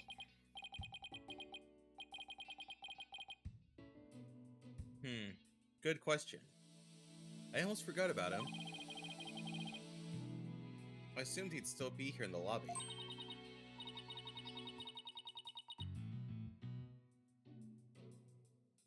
I know. Maybe he's still in courtroom. Maybe he's still in courtroom number 4. Courtroom number 4? What would he be doing at the scene of the explosion? I came out to the lobby to rest. I told Apollo about Bumrat Riney. I told him I dropped Riney in the courtroom as I was trying to escape before the blast. And then Apollo said he had an idea where Riney might be, so we went to take a look together. Huh. I guess Apollo can be pretty nice when he wants to be. What does that mean? Bruh. Is he never I said what I nice? said.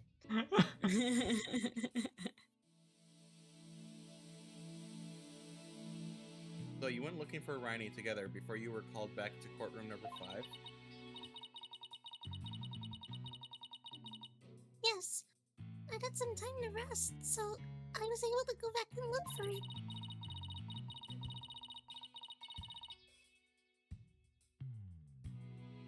But then they called me in the courtroom number 5 to testify. Apollo insisted on staying there, though.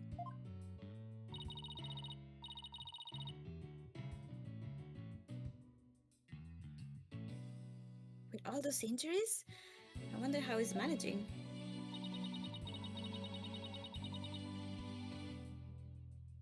I think Apollo might have figured something out. Wonder what it was.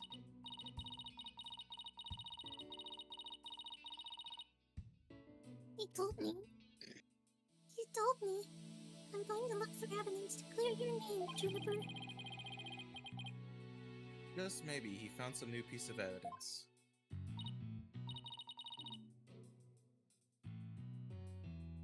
Anyway, we better go and get him. Good idea.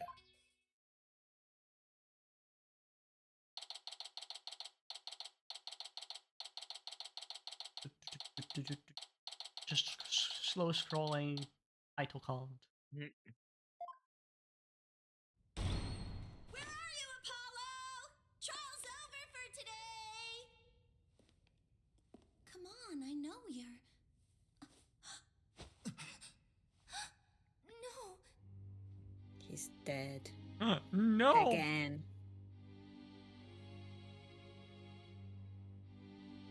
There goes my roll.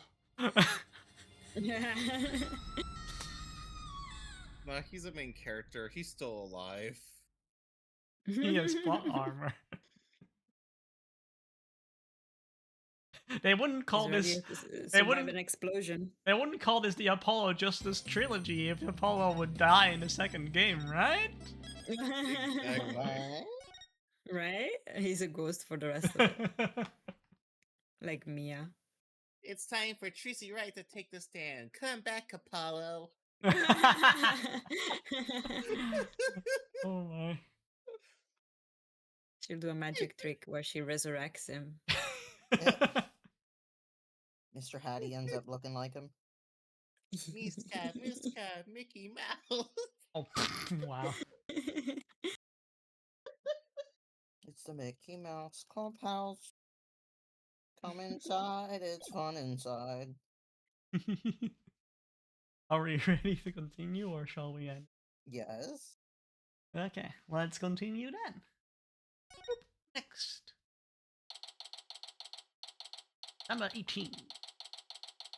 Next day. And then there'll be number 5.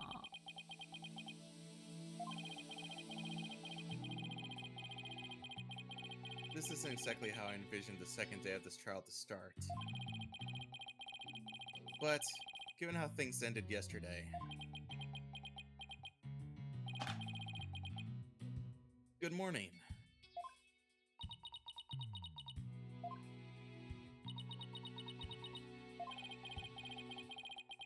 The mood sure is tense. Not that that's any surprise.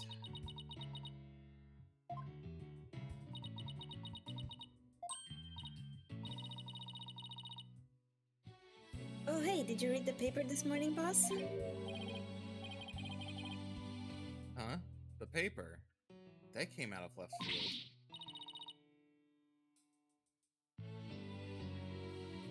You didn't read it? Then you don't know the big news.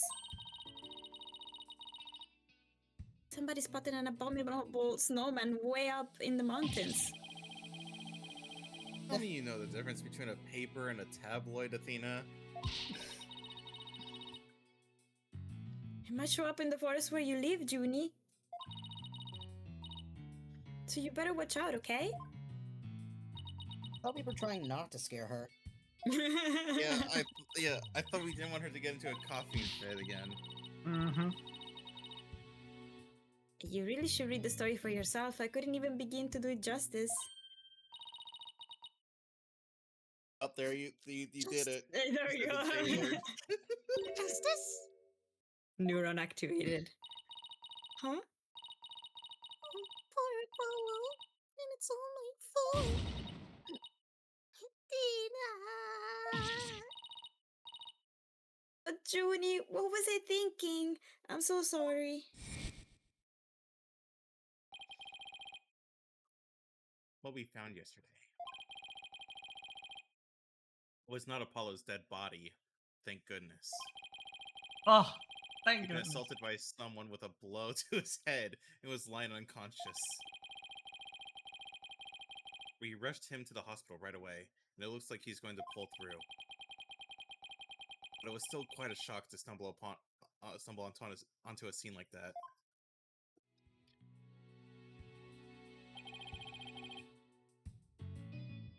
Is Miss Woods alright, Athena? Well, I managed to get her to stop crying. Now she's resting on that sofa over there. I guess she really feels responsible for what happened to Apollo. Poor Junie. She believes that the reason Apollo was attacked is because he was helping her look for something in that courtroom. Oh? Guess I can see why she'd think that. By the way, how are you doing? Who, me? Yeah, you do. I know you're concerned about Miss Woods, but are you alright? Me? I'm doing just fine, boss. I mean, yeah, it was a huge shock, but I'm alright. People who study analytical psychology are great at times like this. After all, they learn how to control their own emotions too. Which it says otherwise. Mm. Mm-hmm. Somehow, I don't think it's as easy as she makes it sound. Alright, look, it's showing that she's disturbed with Widget. Yes, oh my gosh. She has There's some no denying she's a conflicting real emotions trooper. in her heart. Yeah, you have a contradiction in your emotions there. Objection.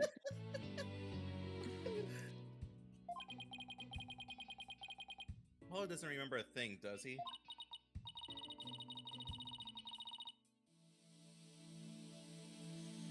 Yeah, he can't recall anything from the time right before he was assaulted. Reminds me of the second game where Phoenix got hit over the head. Mm-hmm. Reminds me of the first one where Phoenix got run over by a car and got hospitalized.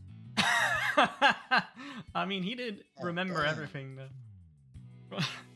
I think Phoenix got more harder head after this when he got like hit over the head in the second game.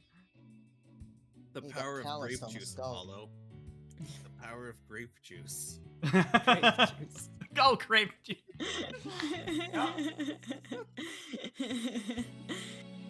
Nothing about what he was doing in courtroom number 4 or who assaulted him.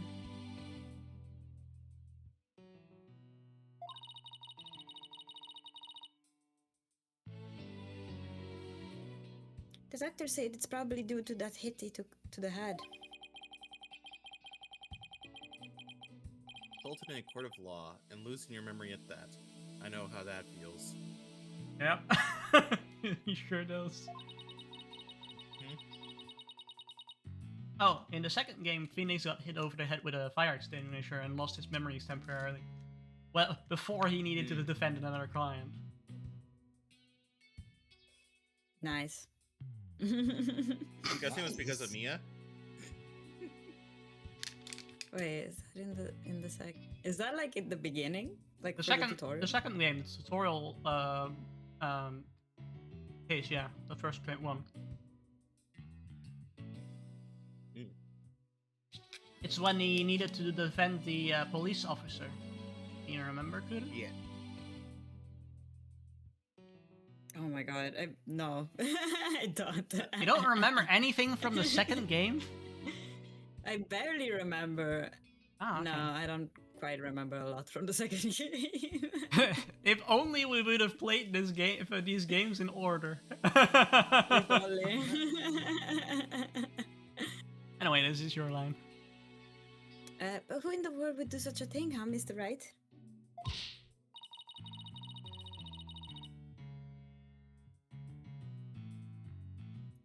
Just wait till I get my hands on the coward who hurt our Apollo. Now, Athena. I thought you said you were in control of your emotions. Widget says otherwise. Oh, she's in sync now. Widget. Yeah. Let's just focus on helping Miss Woods, okay? I admit, I'm just as upset as you. Oh. Okay, boss, you're right. Apollo's assailant can wait until after we clear Junie's name. That's the spirit. The spirit of justice. Now, Isn't it? let's see. That's Spirit of the justice. name in the trilogy. Better check the court record one more time before the trial starts. Okay, let's see. It's pretty much the same evidence as yesterday. Yeah. Because we didn't find anything in the previous one. Yep. Alright.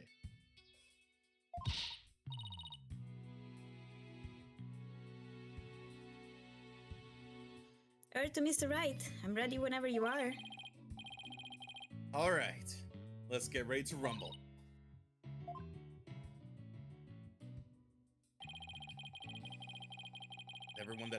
With everything that has happened with Apollo, I didn't have time for a proper investigation. I can't let that stop me, though. I have to get this right. For Miss Woods' sake, and Apollo's too. As I slowly went to Batman voice for a second. It sounds like it did sound. Day 2, court is now in session. All rise. Court will now reconvene for the trial of Juniper Woods. Prosecution is ready, Your Honor. The defense is also ready, Your Honor. Now then, I believe I instructed the prosecution to further for further investigation. Were you able to locate the remote switch in question? I'm afraid the remote switch is still missing, Your Honor. I must say I'm disappointed, Mr. Payne. Angry, just disappointed. Oh no, he said the line. I apologize, Your Honor. Ah, looks like the prosecution is just as unprepared as I am.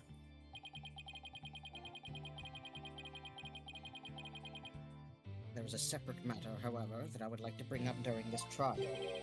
A separate matter, you say? What might that be? I assume that you are aware that another incident occurred during yesterday's trial.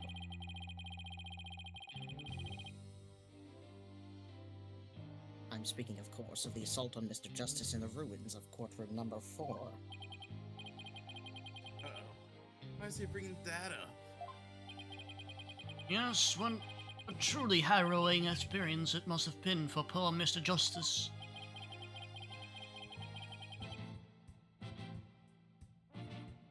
At the time of the attack, Mr. Justice was not alone. He was with the defendant, Miss Juniper Woods. Yeah, fucking He's right, going bro. where I think he's going with this. Is he? Of course he is. He is. How is there no like guards outside to keep an eye on the defendant while this is happening? Especially at a crime scene that should have been guarded for people who are like altering it. Exactly. Anyway, sorry. The prosecution wishes to indict Miss Woods on the charge of Mr. Justice's assault. Oh, we went from one charge to the other now. Order, order in the court. Mr. Payne. The incident under deliberation here is the court bombing. The assault of Mr. Justice has nothing to do with this trial.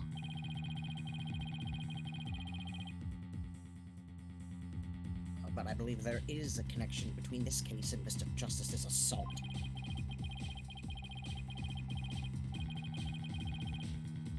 Please take a moment to consider these facts. Both events occurred in courtroom number 4. This is the location in courtroom number 4 where the unconscious Mr. Justice was discovered. As you can see, it's quite close to where Detective Arm's body was found. Because it's a small courtroom. Yeah.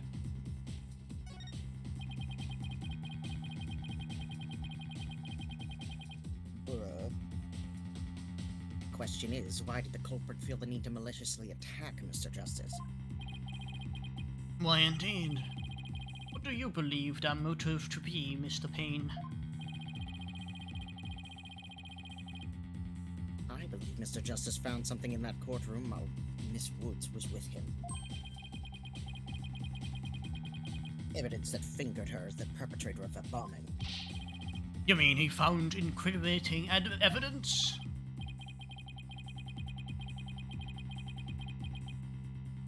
Precisely. And so I surmise that the defendant picked up a piece of rubble and hit Mr. Justice on the back of the head in order to silence him. Objection! Junie would never do such a thing. She was devastated when we found the polo hurt like that. Miss Sykes, please control your outbursts.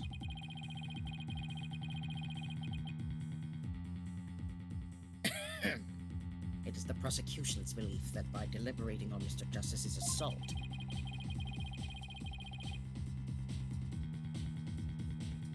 we will draw ever closer to the truth of the courtroom bombing itself. Very well. Miss Woods is hereby officially indicted on the charge of assaulting Mr. Justice. Bruh. What? Why are you listening to Mr. Toupee over there? Although, considering our conversation yesterday.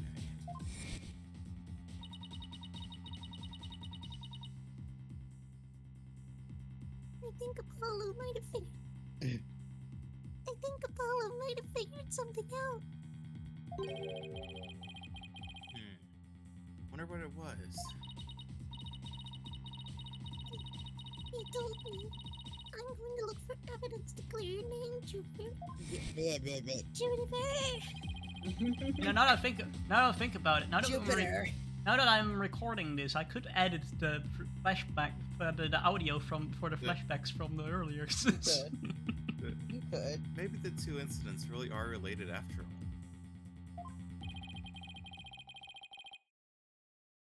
I would like to start by hearing from the defendant herself.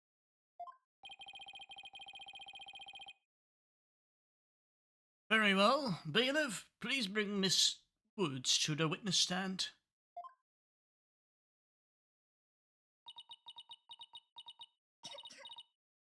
And she's coughing again.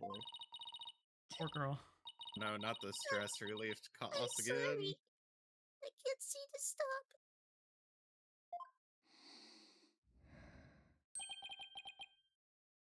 Miss Woods. Guess she's still really upset about Apollo. Shit. Miss Woods, you went to the ruins of courtroom number 4 with Mr. Justice, did you not? Yes, I did. Good, good. If you would, then, please testify about what happened to the court.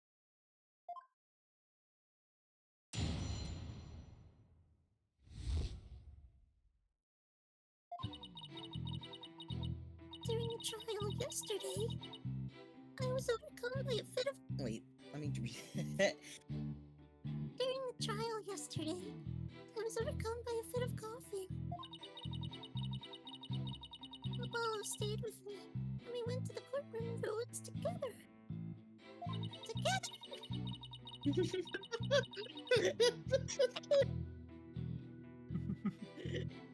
But then I was called back to this courtroom to give testimony. Apollo insisted on staying behind courtroom number 4. I swear I didn't attack Apollo. Why would I ever hurt such a kind person? Mr. Justice stayed by your side while you were feeling What an admirable young man. I thought his loud voice was his only outstanding feature. Wow. Mean. Everyone has such an opinion about Apollo. Damn. He may look like a little imp at times, but Apollo can be really nice too. Even Athena. I hope she didn't hurt her wrist backhanding that one out. But one has to wonder, why did Mr. Justice stay behind the ruins?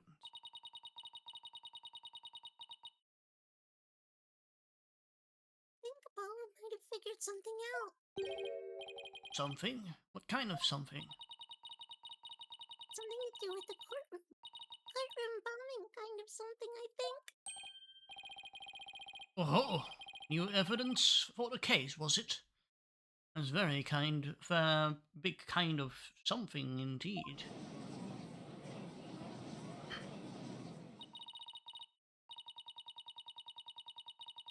believe so. He mentioned looking for some evidence when I was called away. Objection! Just as I thought, there is a connection between the two incidents. But the defendant has told a very big lie, Your Honor.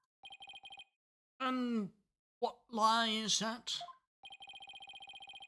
When she learned Mr. Justice would be looking for evidence, she attacked him. She attacked him to give herself the chance to destroy that evidence. No, I never. Miss Woods repaid Mr. Justice's badgering again. kindness with violence. We found the proof of her foul deed there in the courtroom ruins. Oh, we didn't see this this angle of the cutscene. What on earth? Do you see it? There in front of Mr. Justice's right hand. Witness the message he left us. It's written in blood. W-O-O-D-S. Why, isn't that? That's right, Your Honor. It says Woods in capital letters. What? I submit that Mr. Justice left us with the name of his attacker before he fainted. Uh-huh, sure he did. And I thought we didn't see before, but then it showed meant that somebody went in after us to put that in. No, that can't be true. Why did Apollo write my name? Mr. Wright, the nerve of him leaving that message. Why would he do this? Hey, don't take it out on me. I don't understand it any more than you do. He fainted right at the rocket. How did he write anything? Yeah, when we discovered Apollo yesterday. Apollo. No.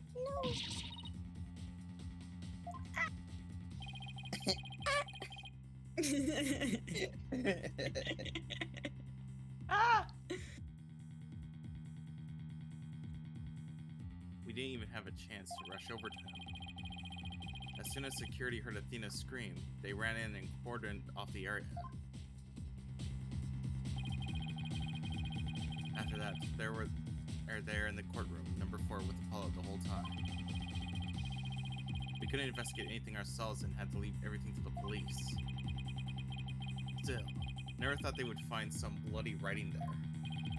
The police? Like a member of the police that makes bombs? Yeah, exactly. The one that's able to disarm a bomb in less than 5 seconds. Now then, please begin your cross-examination, Mr. Wright.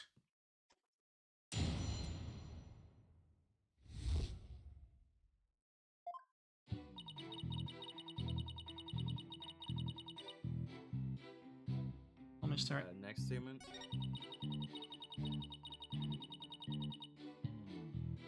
Okay, a press on that one. Hold it! Why exactly did you go to the courtroom ruins?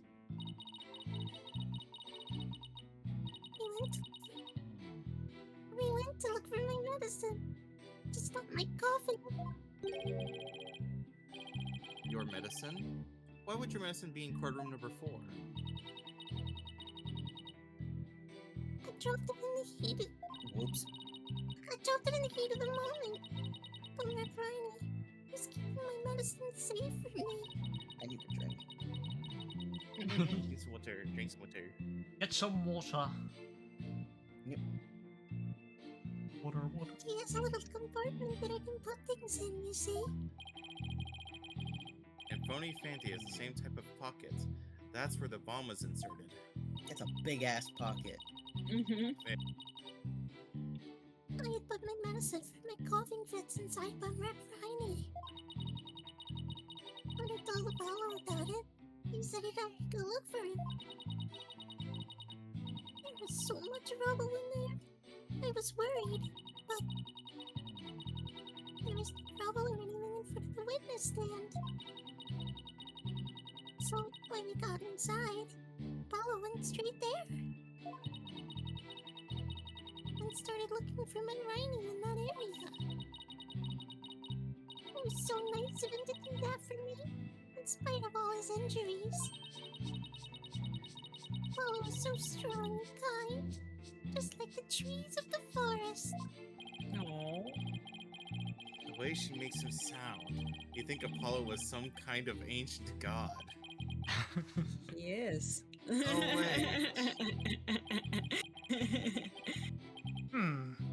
So why? That's why you went to the ruins. I see. Seems quite an important fact. Please add it to your testimony, Ms. Roots.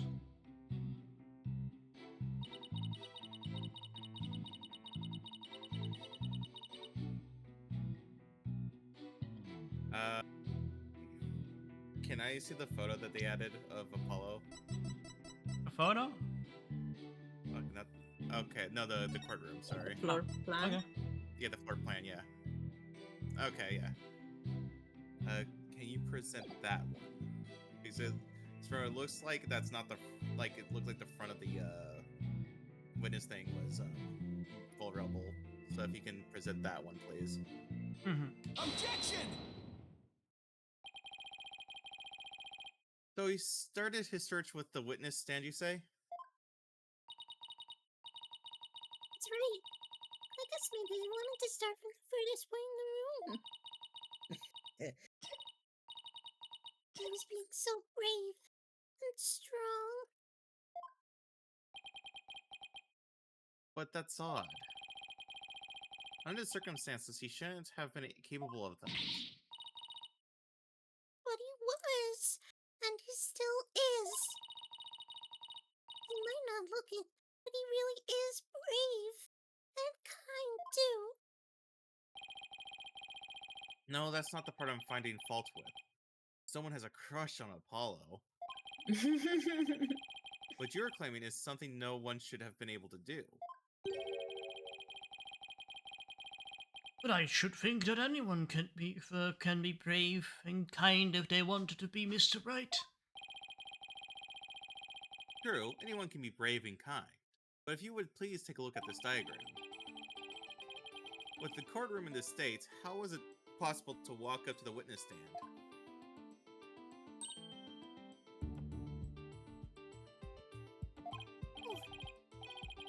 I see your point. The rubble blocks off the access of the area around the witness stand. Does such a tiny inconsistency even matter? Perhaps the witness is simply misremembering it. Great, now I'm not so sure it matters.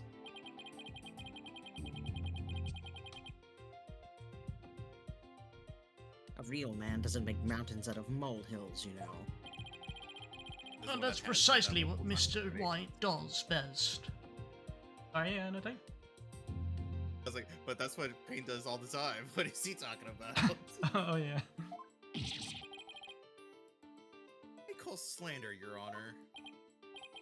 So, was it really impossible to approach the witness stand? I have to say, it's a bit hard to tell with any accuracy from this script diagram. Mr. Payne, do you have any other photos of the crime scene?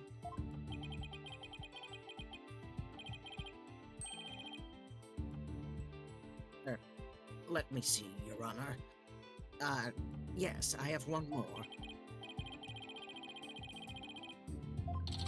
Oh, sorry. I accidentally pressed the button. You go to the history. Click. Huh. Or no, What's click. that hunk of metal no. on wheels? First Payne's line. Here it is, a more pulled-back version of the photo I presented before. Okay. Huh. You already did Mr. Payne, is that yeah. Mr. Payne, is the metallic object in that photo Mr. Tonate's bomb transport case? That's right, is there some problem? Oh yes, the transport case was there in the courtroom number 4 when the bomb went off. Must have been there ever since. Oh, that's it. Miss Woods, have you remembered something? Yes. I just realized. Its position. It's different from before. Its position? The position of what?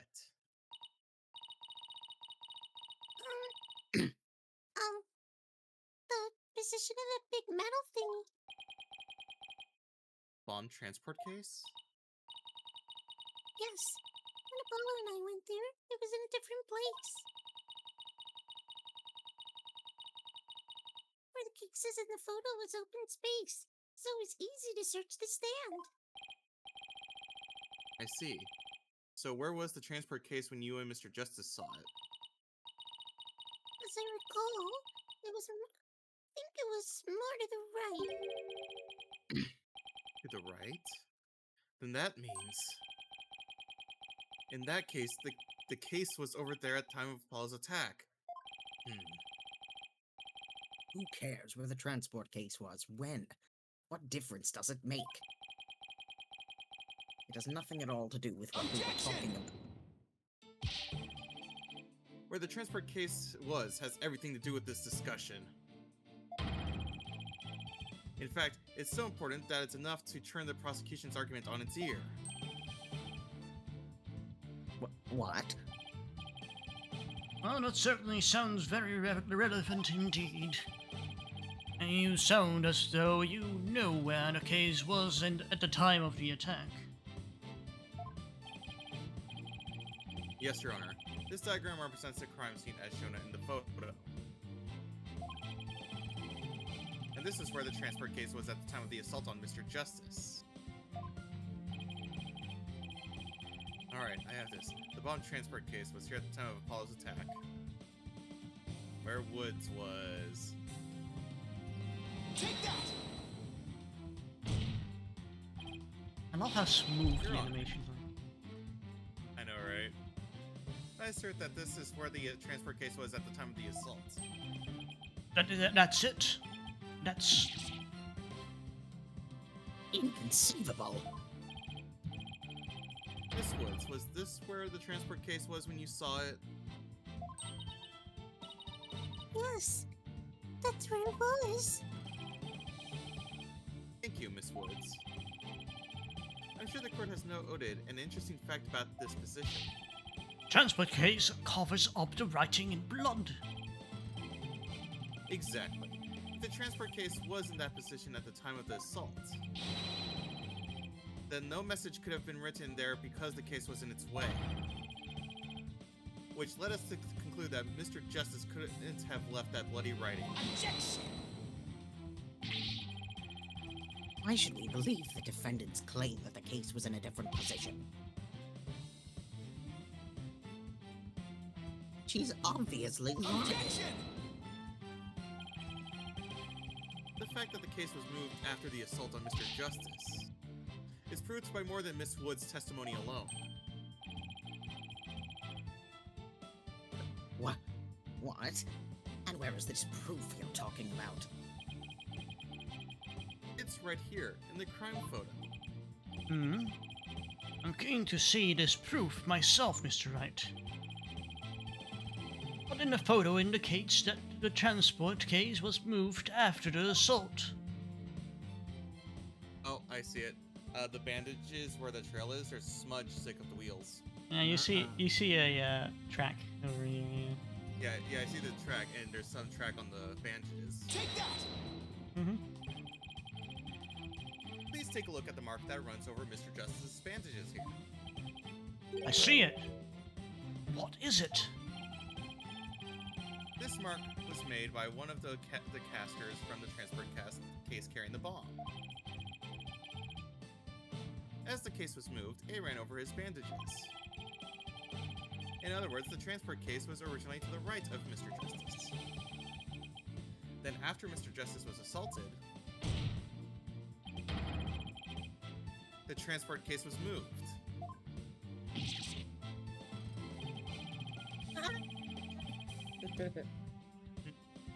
Just as Miss Woods said, the case was covering the writing at the time of the assault. Therefore, it was impossible for Mr. Justice to have left that message in blood.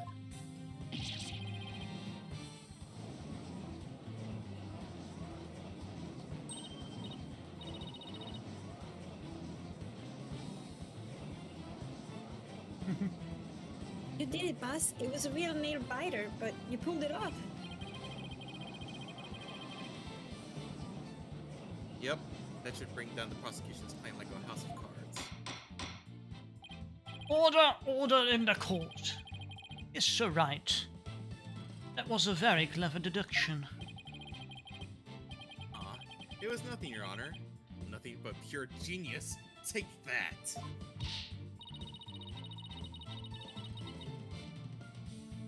Oh, so I'm sensing a definite smug and braggy vibe coming off of you. I've just one question, Mr. Wright. Yes, Your Honor. If Mr. Justice didn't leave this message in blood, then who did it?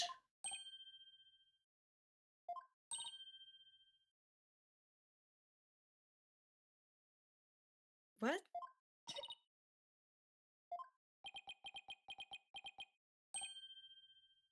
I got it. Oh, Well, looks like I should have taken that train off thought through to the last station. well, I've heard a lot about this.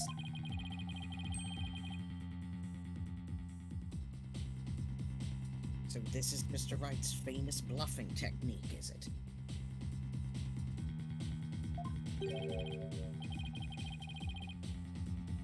Ah, this feeling, it brings back the memories of the old days. Back when you carved out the name for yourself by bluffing your way through the thick and thin. Hey, Mr. Wright, the judge kind of makes you sound no better than a 2-bit con man. Actually, it was at some point. You made your argument with such confidence, Mr. Wright. Now I'd like to hear your answer with just as much confidence. Hey, till the judge asked the question, you didn't catch on either, Buster. What now, Buzz?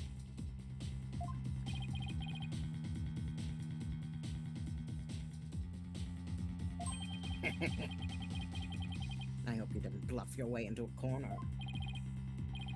Think, Phoenix, think. There must be a way through this. I have to dig my way to the truth somehow. Who could have written that message in blood? Someone else.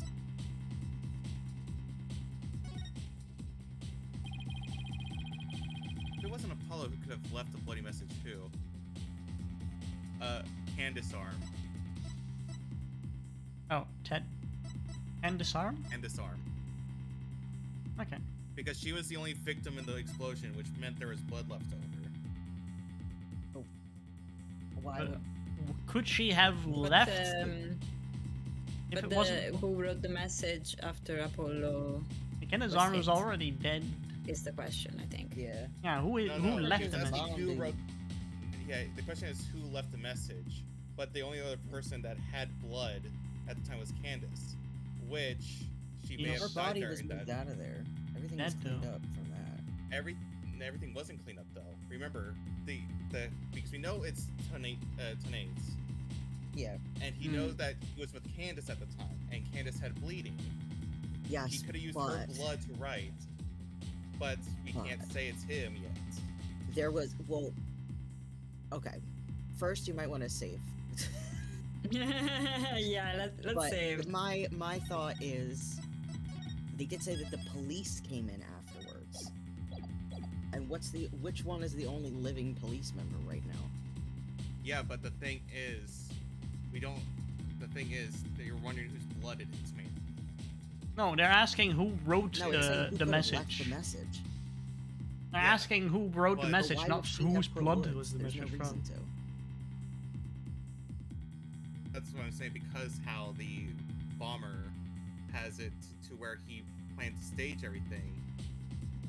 Since he hid the case over Woods' name, the only blood Did he had say, access right? to was Candace. He didn't Okay, I say we try. We try Candace. We did and, save though, right? and we Yeah, I will did save. see. Okay. We did save, yeah. Take that! All right, you try it. Nope. To be honest, Well, the I don't music actually did have stop. any aerial proof of this. But I've come this far. There's no turning back now. Besides Apollo, there's one more person who shed blood at this crime scene. Person who shed blood? Don't mean. Oh, but I do. That's not what the question Yeah. was. The question was who else left a blood message. No, it was who left the message. That was the question.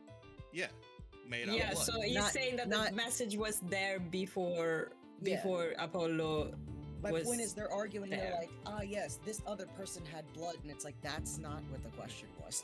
The question was who left it, not who had the blood to write it. I Just believe had it was blood on the Candace rock from his Arm. head. I believe it was Candace Arm who left behind this message in blood. What?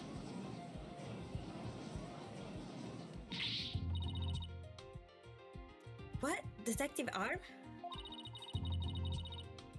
Are you sure what you're doing here? Are you sure you know what you're doing here? Not really. Objection! What kind of ridiculous assertion is that? If you had said the attacker left the message to throw people off, it might have made sense. At first glance, that would seem to be the most reasonable explanation. However, Apollo didn't shed enough blood to write such an extensive message. Extensive. It's 5 letters. Well, still, he No, didn't. that is a lot of He blood. didn't Alright. necessarily bleed that much, actually. Yeah.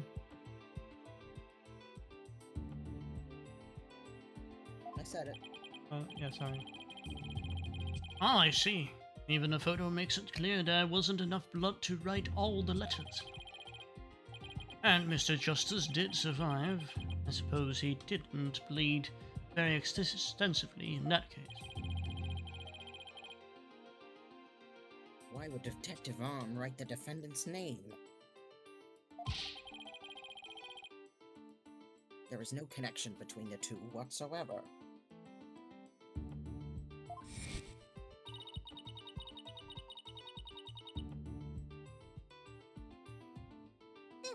And I didn't even know the lady who was killed. But the investigation didn't turn up any connection between the victim and the defendant. They had never even met each other. That's very true. Well then, let's see. Then maybe the intended meaning of the message is not what it appears to be. The intended meaning?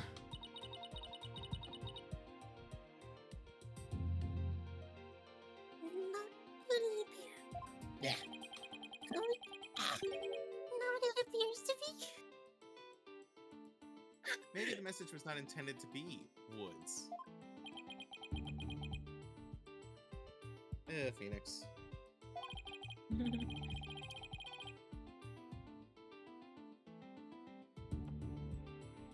Coming from you, that's quite a bold statement, Mr. Wright.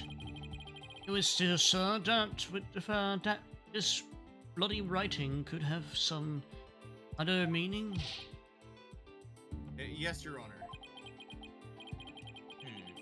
For something I pulled out of a wormhole, it could turn out to be true, right? Quite a different statement of just saying, for something that I pulled out of my ass. Yeah. Yeah, wormhole. It's space asshole. Uh-huh. What would he have meant to write then? The transport case, I think we need to present. What would he have written then? Because think about the meaning of it. Because as Tonate said, he can only control the bond transport case. So if he's the only one that can move it, that means he has to be the one that had put Woods under there, which means an alternate meaning for Woods. I think that's what we need to show. Objection!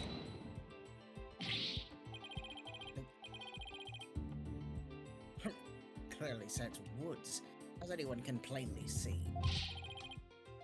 What other meaning could it possibly have? Objection! But Candace Arm was a detective. Maybe Woods only meant something to the police. Like a police scanner code, for example. I didn't think of that. You may have tricked his honor, but you'll never get the best of me. I have a thing for studying on the weekends, as you may have already guessed. And there is no such radio code as woods in this state, dear Mr. Wright. Is that a fact? Don't look at me. I know as much as you do about police codes. Enough of this. I was quite taken with the defense's new theory. But if they can't sustain it with anything, I must end things here. No, please wait, Your Honor. Very well, but before we discuss this theory any further, I demand a plausible explanation. So, Mr. Wright, what is the true meaning of the bloody writing? Well, I believe it's... And no stalling! If you can't come up with the answer quickly, I will declare this discussion officially over. I'm in trouble now. What other meaning could it have besides the obvious one? Maybe it means something in another language? Or maybe it's a code. Think, Phoenix. You can do this. Which piece of evidence will tell us what the word woods really means? Bomb transport case.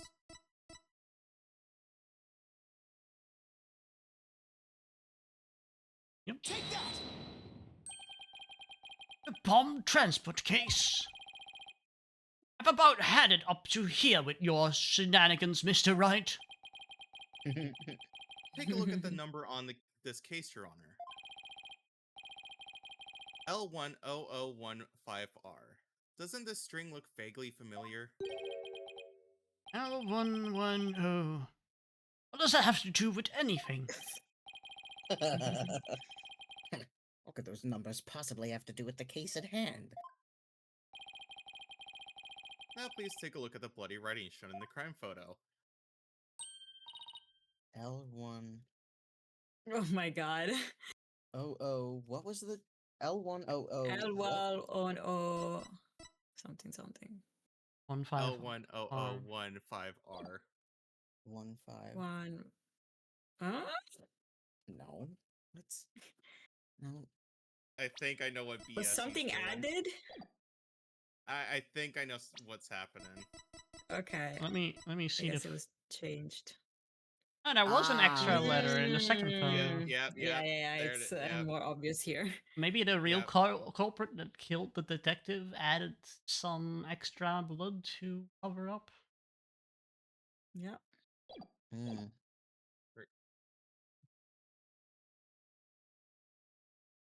Oh, I think I see it. That a girl. That's one on my side. It just says woods.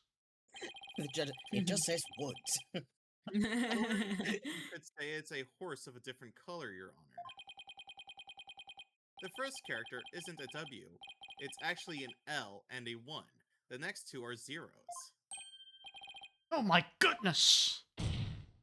The true meaning behind the bloody writing isn't Mrs. Wood's name. It's a number engraved on this bomb transport case. What are you talking about? The next part doesn't make any sense.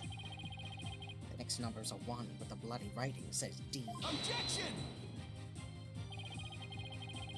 The number on the case and the bloody writing can be made to match up quite easily. This is how the number on the transport case can be made to match the bloody writing. Erase 2 lines.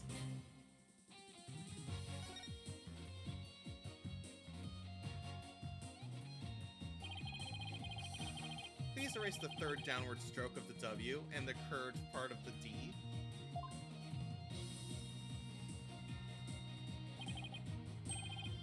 Well, would you look at that?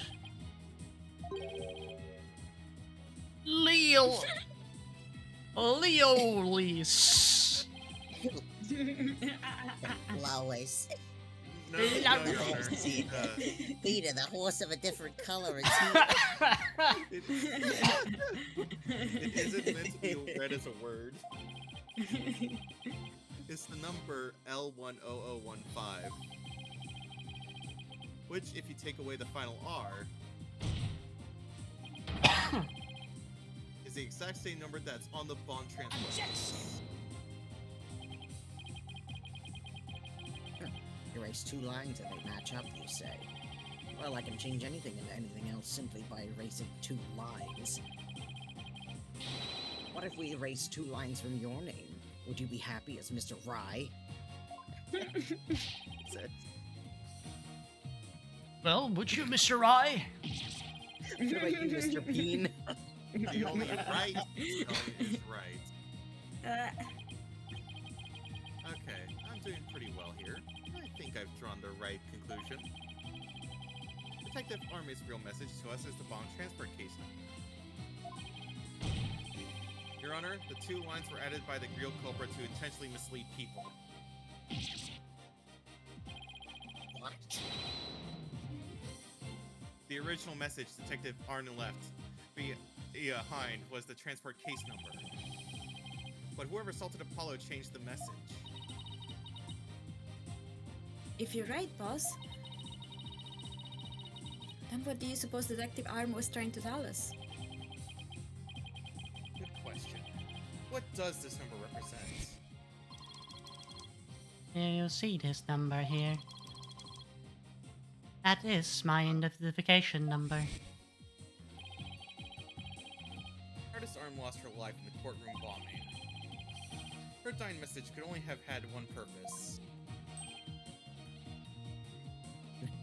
No. To tell us the name of the one responsible for the bombing. Ah. Well, don't keep us in suspense, Mr. Wright. Tell who she was trying to name. The culprit that the victim was trying to identify is none other than Ted Tennate. Take that! The defense wishes to index Mr. Ted Tennate on the charge of the courtroom bombing. Ted Tennate? Apparently disabling bombs isn't Mr. Tonate's only specialty. Somehow the victim must have realized that he was the bomber. So when she was caught in the blast, she left his bomb transport case number as her dying message. She used Mr. Tonate's own ID number to finger him for the crime. Objection! Why would anyone go out of their way to write an ID number?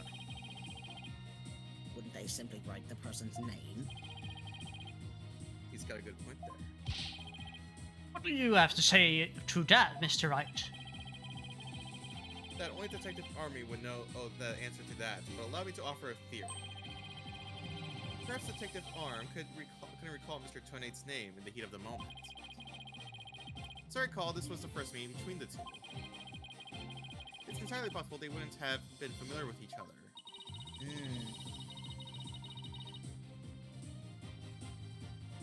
Maybe using the ID number was a way to hide its true meaning from the real culprit, thus lowering the odds that they would erase the bloody writing. But no matter what the reason, the important thing is the meaning behind her message.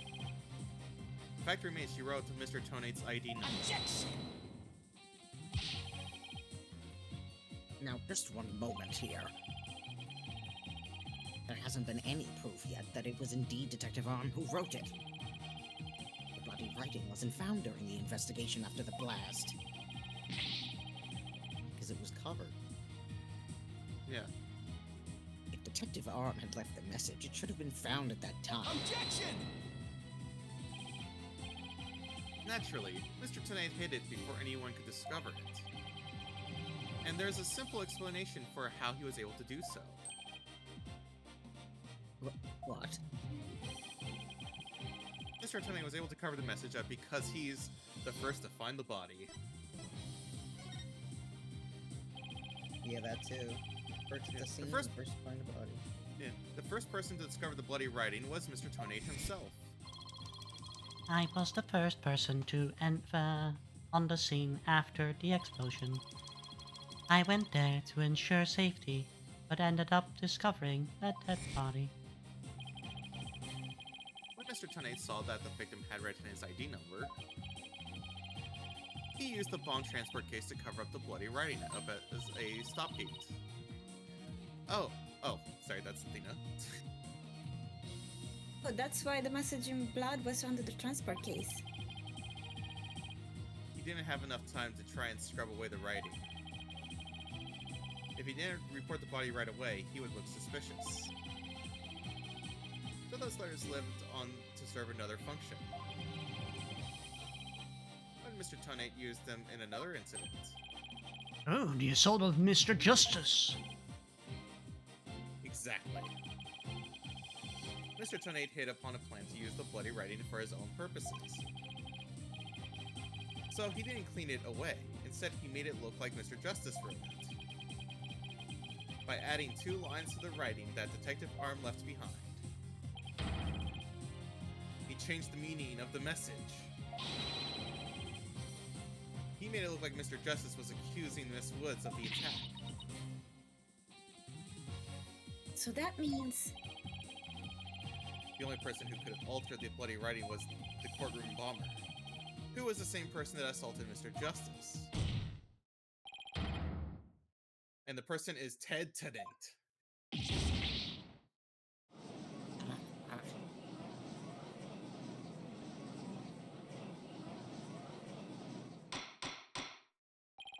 Order in the court, order, I say. It looks like we'll have to hear from the bomb specialist himself. Mr. Payne, please have Mr. Tonade take the witness stand.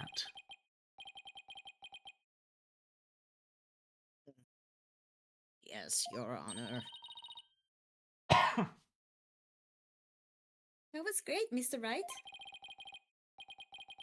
Just doing what I do best, which is flying by the seat of my pants. Mm-hmm. Dismantling the case is yours.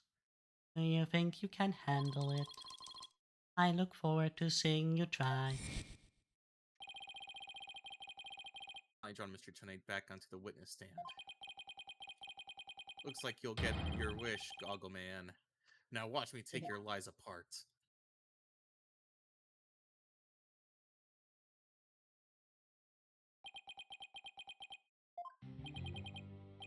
Mr. Tonade, I'm afraid we have a few more questions for you. I understand the situation, Your Honor. I was keeping a close eye on the proceeding from the gallery. The allegations are all laughable. Objection! I wouldn't be laughing if I were you, Mr. Tonate. The message in blood matches your ID number. The same ID number that is there on that bomb transport case.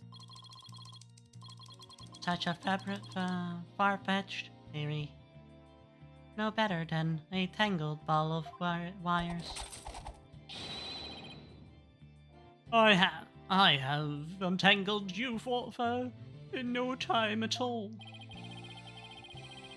You were the first person on the scene after Detective Arm left her message in blood. You were the only one who could have hidden the writing and then used it again later. I see. Times two. But then, let me ask you. Do you have any proof that Detective Aim wrote that message? Very good question. And do you, Mr. Wright? The best way to prove that Detective Arm wrote that message is to analyze the DNA. Your Honor, I request that a DNA test be performed on the blood itself. Once we know whose it is, it'll be obvious as to who wrote the message.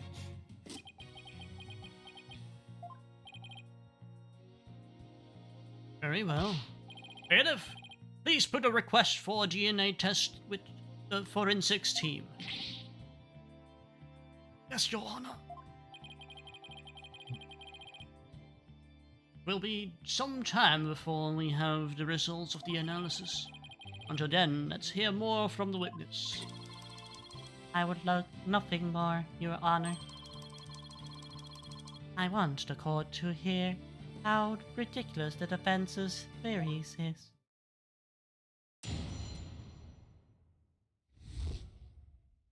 After the explosion. I admit, I was the first on the scene after the explosion. But there was no bloody writing there at the time. Anyway, there is no way Detective Aim could have written it. She struck her head on the rubble and died near the courtroom entrance. She was far too far away from where the bloody message was found. You're saying that the victim's body was nowhere near where the writing was. Precisely. It is as plain as day that she could not have written it.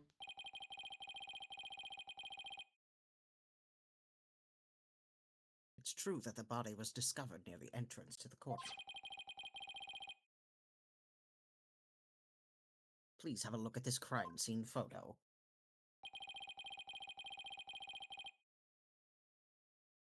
As you can see, there is blood on the rubble near the victim's body. She must have died after hitting her head there.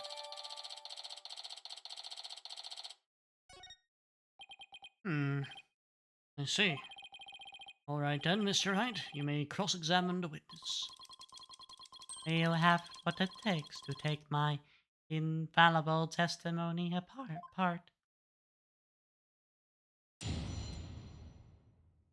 How do you, Mr. Notek?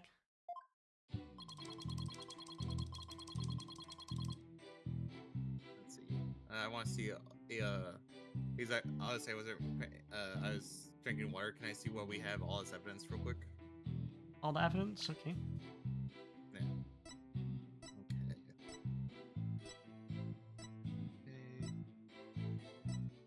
Okay. Assault file. Okay, so that's all we have right now. Okay. Yes.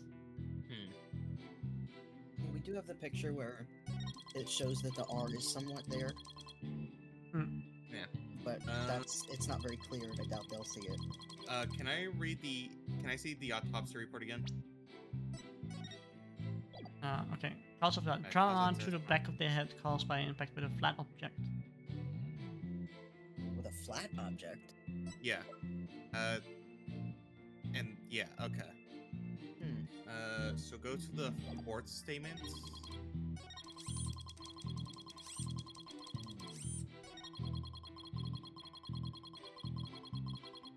Okay, present the autopsy report. Yeah. Because that's not a flat surface. Objection! Right. Yeah. Hell yeah, we got it. The music's gone. You are a terrible liar, Mr. Tonate.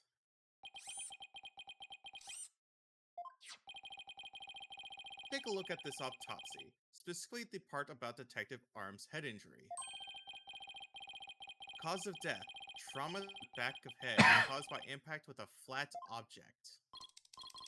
Yes. What about it? Now take a good look at the bloody piece of rubble. It's sharp and pointed. I can't do that with my voice. You're right, boss. It is pointy. Just like your hair. That is odd, isn't it? What could be the meaning of this contradiction? I believe it means the victim did not hit her head on this piece of rubble. The bloodstain you see is just another fabrication. Its purpose is to mislead us into thinking the victim died near the courtroom entrance.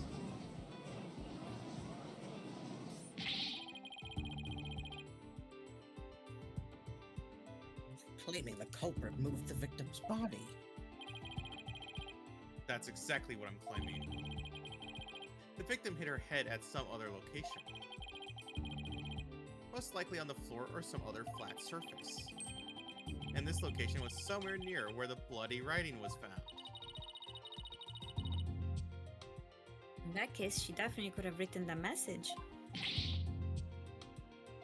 Your Honor, I have the results of the bloodstain and analysis. Oh, very good timing. Let's take a look.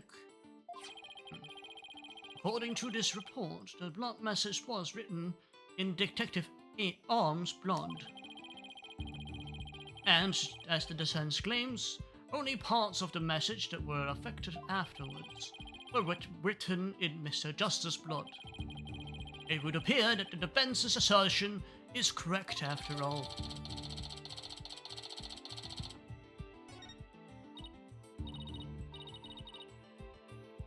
Yes, you did it. You were right, boss. Drive it home. I'll have to take a good look at the bloody writing analysis later. What now?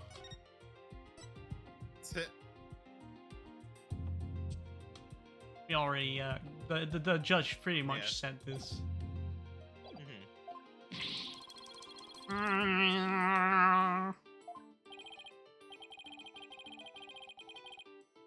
Mr. Tone, now it is apparent that you have told several lies to this court. I hope you have some sort of explanation for yourself.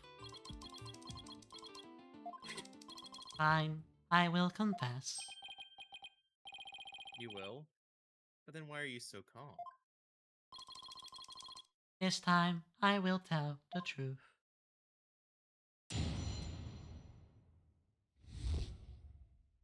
The truth. It is true that the Detective Arm wrote my ID number. He very plainly wrote L10015R. I was shocked. But I did not detonate the bomb. Detective Arm must have mistaken me for a real bomber. Not wanting to be accused, I moved the body and covered the body for the writing. My bad.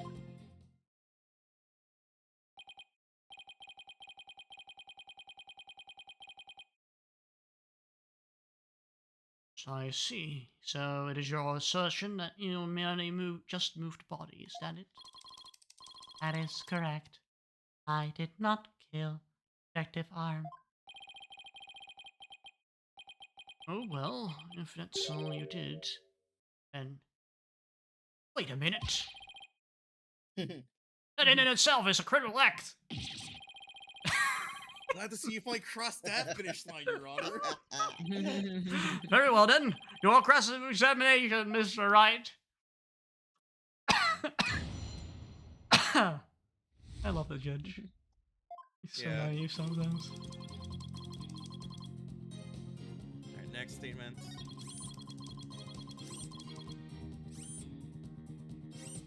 Alright.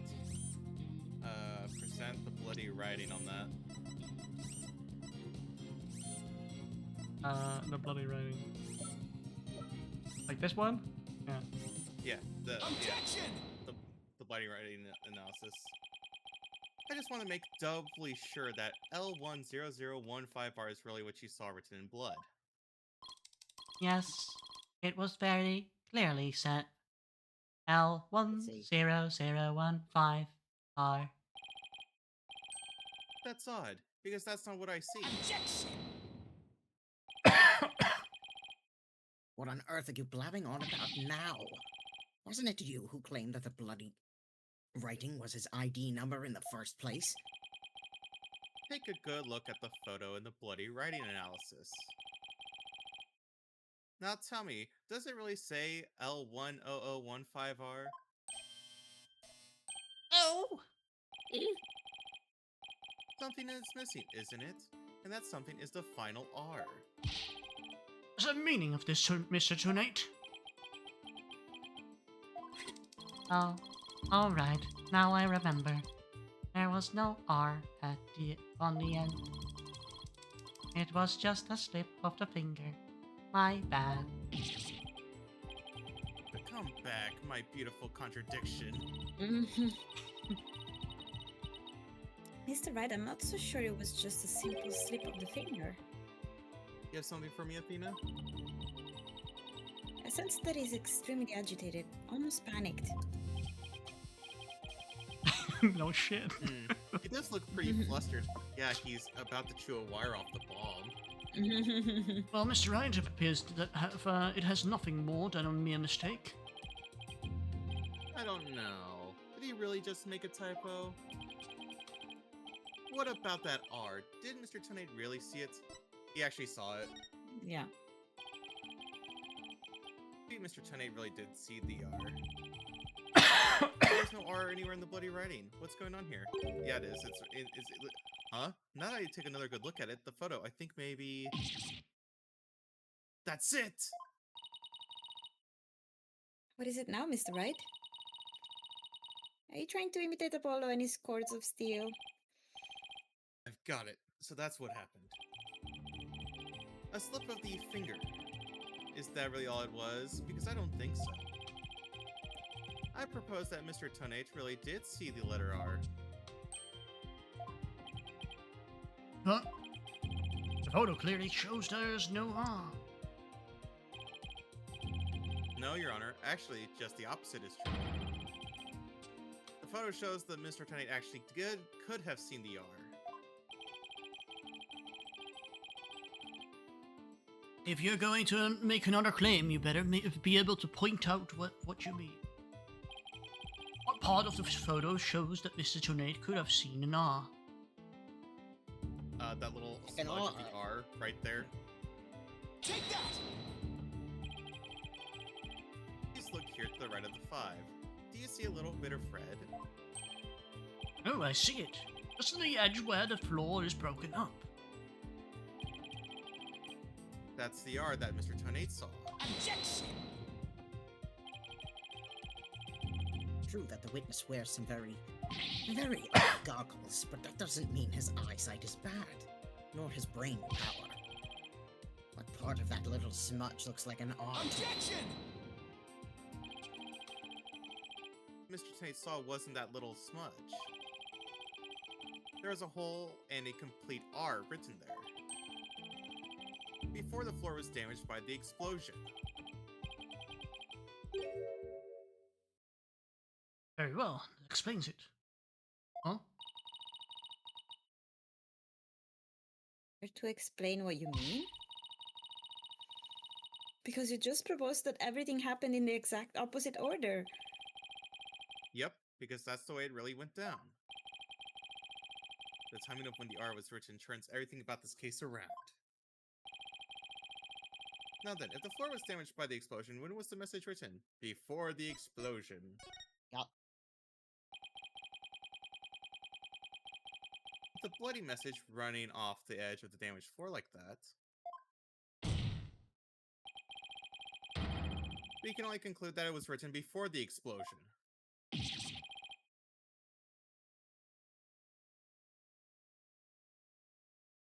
But that's ridiculous. That's true that it overturns your own premise. That's right. It does. In fact, it turns everything upside down. The victim was not killed by the explosion in the courtroom. She was killed before the explosion ever occurred.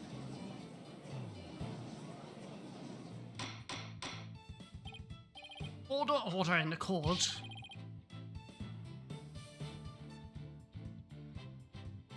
What kind of preposterous claim is that? Have you forgotten that the victim's body was found at the scene of the explosion? Objection! True, but consider the scenario. She was hit on the head and killed before the explosion, or even before the trial began.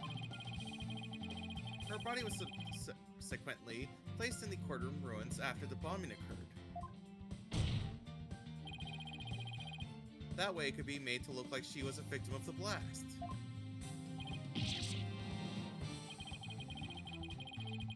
Sounds like we had a better look into what the victim was doing before the trial. Mr. Bain, anyone see this Detective Arm before the trial?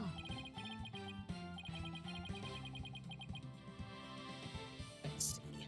According to the police report. Ah, here it is. One person. One person saw the victim before the trial. And that person was...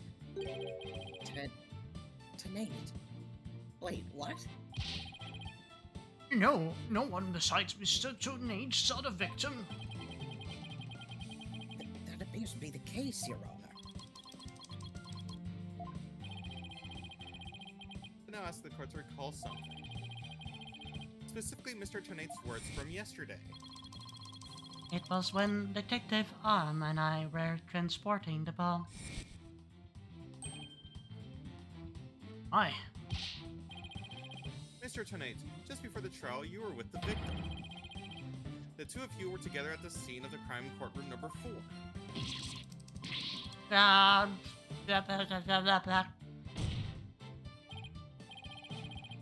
Your Honor, the defense requests a new testimony from Mr. Tonate. We wish to hear what he has to say about his whereabouts just before the trial. Tunade, your testimony, please. My testimony? There is no need for...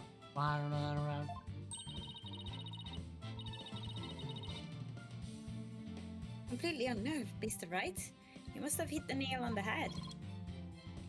Because of... all I did was transport the bulb to the courtroom. I already told you. He's speaking in Homestuck. Blast it, right? I was the only one in the courtroom I was only in the courtroom with the victim because of our work. I swear I was only transporting the bomb there. Objection! You and the victim were alone together at the scene of the crime. In other words, you certainly had the opportunity to commit murder, did you not? Objection!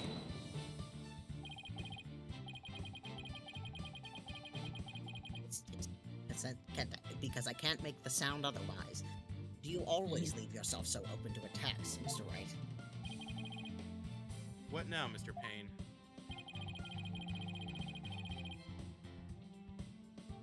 Yes, Mr. Tunade may have had the opportunity to kill Detective Arm, but an important piece of your assertion is missing. What important piece?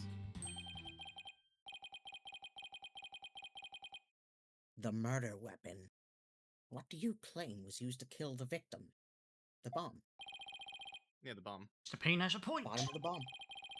Even if Mr. Tunade had a chance without... even Mr. had the chance without a murder weapon, can't assume accuse him of a crime. Don't know why this sentence was so hard for me to read. It'd be like that sometimes. Well, Mr. Tunade? Oh, yes, that's right. I don't have any sort of thing that could be used as a murder weapon on me.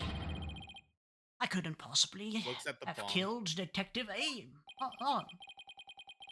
Did he really have nothing he could use as a murder weapon?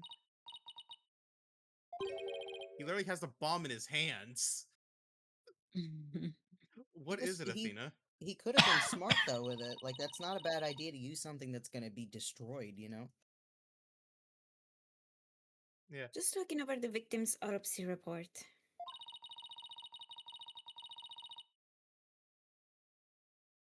I'm hoping there's something in here that can point us in the right direction. Well, it does say that she died from trauma to the back of the head with a flat object. Yeah, and to inflict that specific kind of injury, all you would need is a flat surface, right? A heavy, blunt object with a flat surface could definitely be our murder weapon. Well, Mr. Wright, can you indict for the court what was used to kill Mr. Detective Arm? I believe I can. Believe being the key word here. You can? Please do so now.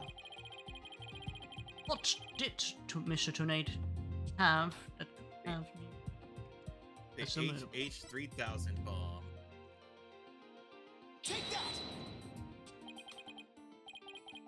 Mr. Tonate, you say you didn't have anything that could be used as a weapon. But in fact, you had the perfect thing. And what the devil are you talking about? You had this. That's the bomb. But you were trying to prove that the victim wasn't killed by the bomb blast. The bomb blast, no. But I believe Candace's arm was killed with this bomb. Because this is the blunt object that delivered the fatal blow to her head. Ah! Please recall the description of Detective Arm's head wound. Trauma to the back of head caused by impact with a flat object. We assume this injury was sustained when her head hit the floor. But a blow from any flat side of this bomb would produce the exact same wound pattern. Ah. Ah.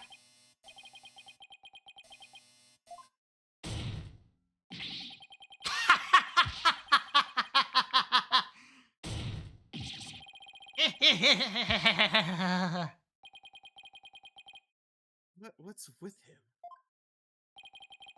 And show me proof. Where is the evidence that I hit the victim with the bomb? He's right. I don't have anything decisive. Particularly the courtroom bombing photo. You find any of the victim's blood on the bomb? That would be decisive proof. Too bad the bomb is blown to bits. It's long gone. Boom. Game over.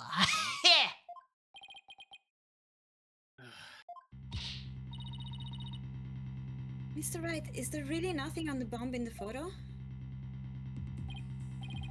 Cracked screen. Yep. The most obvious thing in the photo.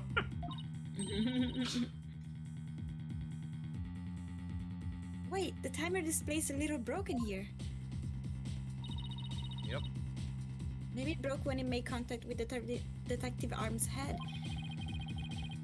That's definitely a distinct possibility. Unless we find a fragment with the victim's blood on it, it's not going to count. Oh, I guess you're right. By setting off the bomb, Tonight managed to obliterate all traces of the murder weapon. What in the world do I do now? At times like this, I've got to change gears and look at things in a different way. Instead of looking for the things he wasn't able to hide, I should be looking for a way to expose the things he did hide. Ted Tonight murdered Detective Arm before the trial started.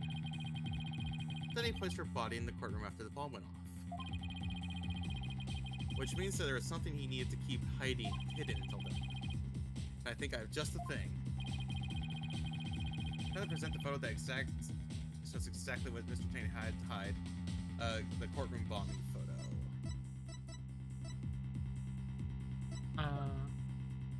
One? Yeah. Take that! Your Honor, that's something we've all been overlooking. If the murder took place before the trial, then Mr. Tate would have had to hide the body somewhere during the trial. Hey, you're right. And if we can figure out where the hiding place was. The bomb case? Exactly. Yeah, we might be able to find some evidence we can pin him down with. So where could Mr. Tate have hidden the body during the trial? The bomb transport case. Take that! Wait, a box big enough for a body. A box that was in this courtroom this whole time. A box nobody would touch if they thought there was a bomb in it. Mr. Tonate. What is it? Do you finally have some decisive evidence to show me? No, you're the one who's going to show it to me. Come again? You heard me. Now show me what's inside that bomb transport case. What? Why? No! There's no need! Got him now. Just before the trial, you killed the victim with a blunt object. And then you placed her body in the ruins of the courtroom after the bomb went off. Clearly, you were trying to make it look like she died in the explosion. But where was the body hidden during the trial? Oh, I hadn't thought of that. Answer is right here. Inside a box made of thick alloy plating that can withstand any impact. No, that's completely false. If it's false, you should have no objections to showing us your transport case. So, let's open it up and take a look inside, shall we?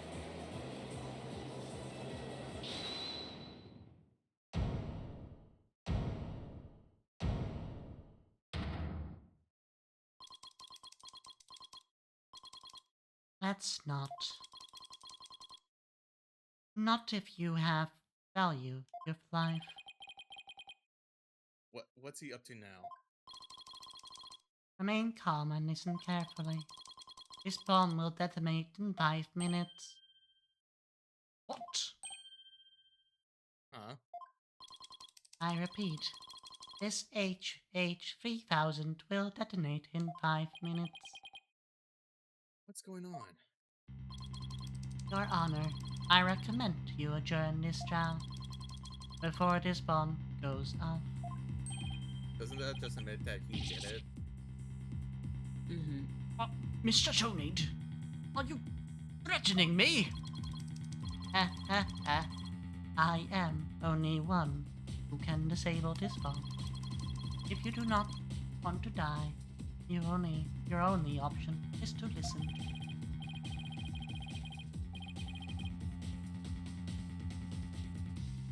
Mr. Tony, didn't you say that's just a training model? A fake to practice on? I did, but I also lied. I lied. What's the real deal? This is the HH3000. But the HH3000 was used to blow up courtroom number 4, wasn't it? How did you know it was the real HH3000 that blew up the courtroom number 4? Huh? The bomb that blew up the courtroom was a different one. One that I made.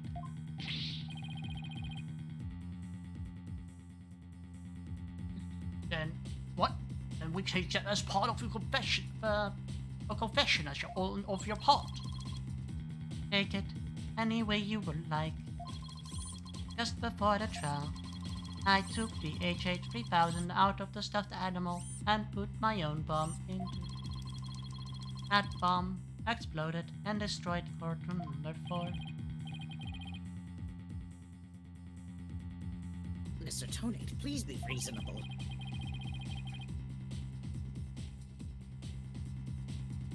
Do you really expect us to believe a crazy story like that? The HH3000.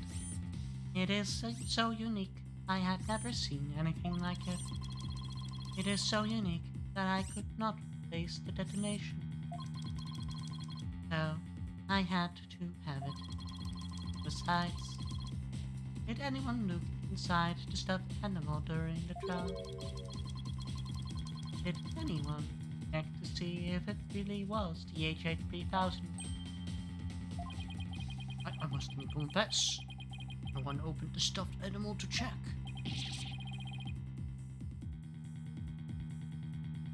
So there really is a possibility that the bomb was switched out. No, not a possibility, a certainty. I did it. So he has a real bomb with him this whole time. You had better get out of here while you can. You do not have much time.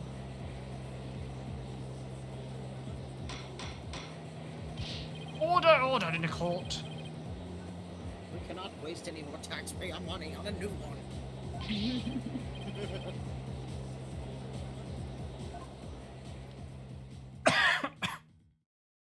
Wow. You 4 still are here. Well, aren't you brave? What did you do for a gesture for persisting over this court to run? But that horrible explosion the other day. The judge looks like he's about to book it for the nearest exit any second. As for Mr. Payne, Bye.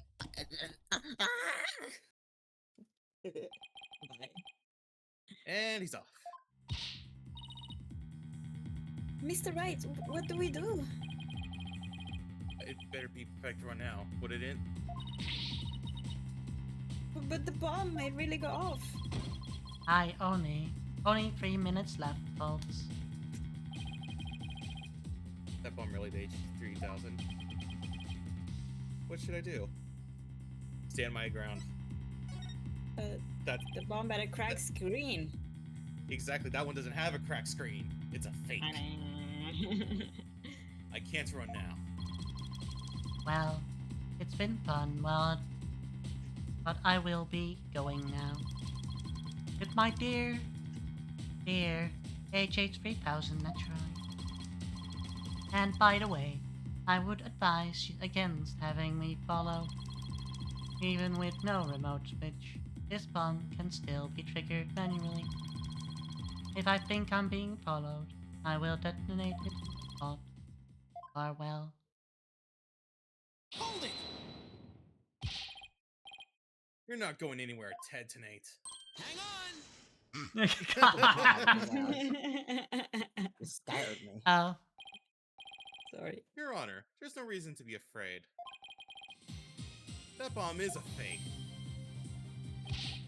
are you sure, Mr. Wright?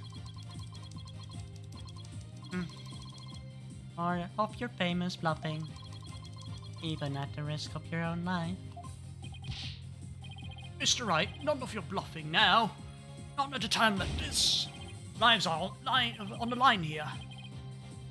Not bluffing, and I have proof. You do? Yes, of course, Your Honor. It's right here in the photo of the bomb clear as day. Proof that Mr. Tonight's bomb is not the real HH3000. Really? Out with it. Then, immediately. Where is the proof that Mr. Tonates is what Mr. Tonates is holding is not the real HH3000? The cracked screen. The display for the timer on the bomb is in the photo is broken. Most likely it broke when Mr. Tonate used the bomb to attack Detective Arm. But the display on the bomb in front of us is not broken. Oh, you're right. Therefore, this is not the real HH3000. Mr. Tonate was clearly lying when he said he switched out the bomb in the stuffed animal. The real HH3000 blew up in courtroom number 4. This bomb is nothing more than a fake, a model used for training purposes. Fear not, Your Honor. I will examine the inside of the bomb transport case myself. Yes, please do that, Mr. Wright. No, stop!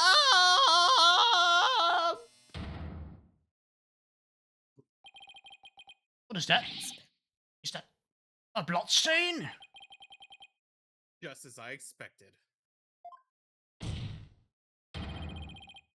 Your lies have all been blown to bits, Mr. Tonate. I'm confident DNA analysis on this blood stain will confirm that it's Detective Arm's blood.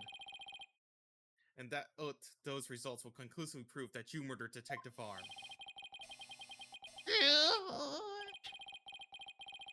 How about it, Mr. Tonate? Think you can dismantle this decisive evidence? Dismantle it?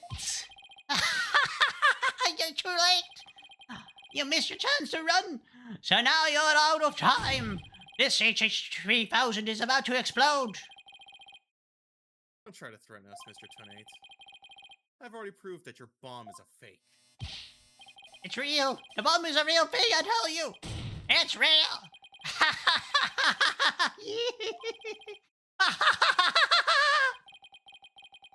Mad Bomber, party of one. There's not much time, it's going to blow! I have to disarm it! I have to take it apart! I can dismantle anything! I can take apart evidence! I can take apart bombs! I can dismantle it all! Dismantle, dismantle, dismantle, dismantle, dismantle, dismantle, dismantle, dismantle, dismantle, dismantle! I'm not going to make it! Only thing left to do is... stop!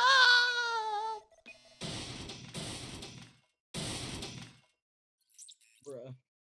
multiple angles. Very dramatic.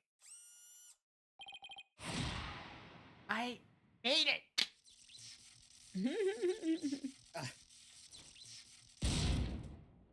Oh, his eyes. Ah. Oh, Game over. His mental attempt failed. Mhm.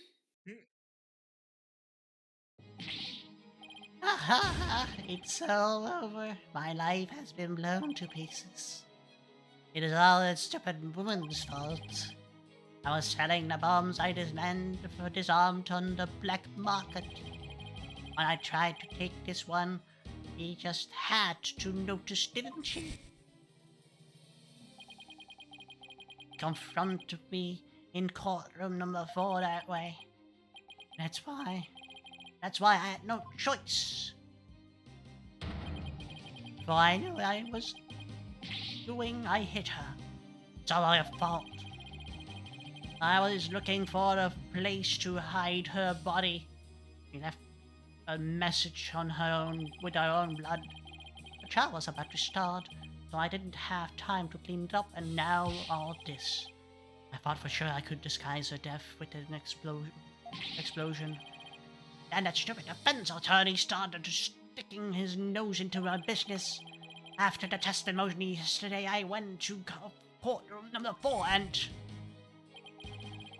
found that kid all up on my bomb transport case. That's when I snuck up behind him, and BAM! And then the police arrested that little girl. I thought for sure I could pin it all on her. That's why. Oh, why?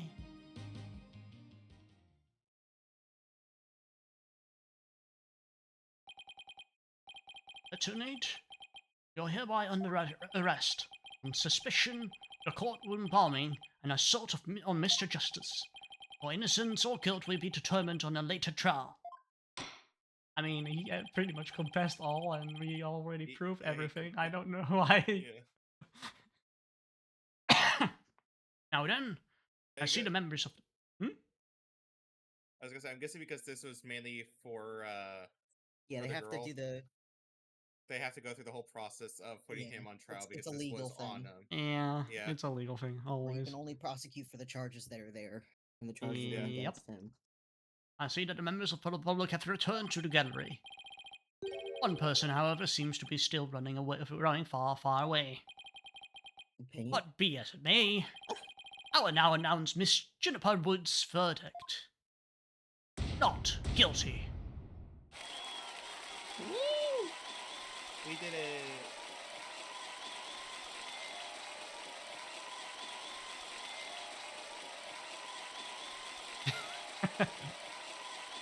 That's the empty space. Court is adjourned.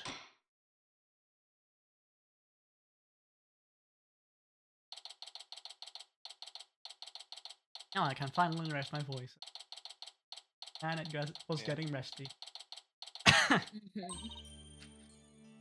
You did it, boss. Yeah. I guess we managed to pull it off somehow. So many mysteries cleared up all at once. It was amazing. It just sort of worked out that way, didn't it? That's not the kind of thing that usually just works out. You made it happen. And the way that mean old prosecutor hightailed it out of here, that was great.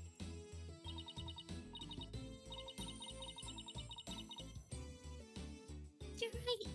Dina, thank you for everything. Give me a moment.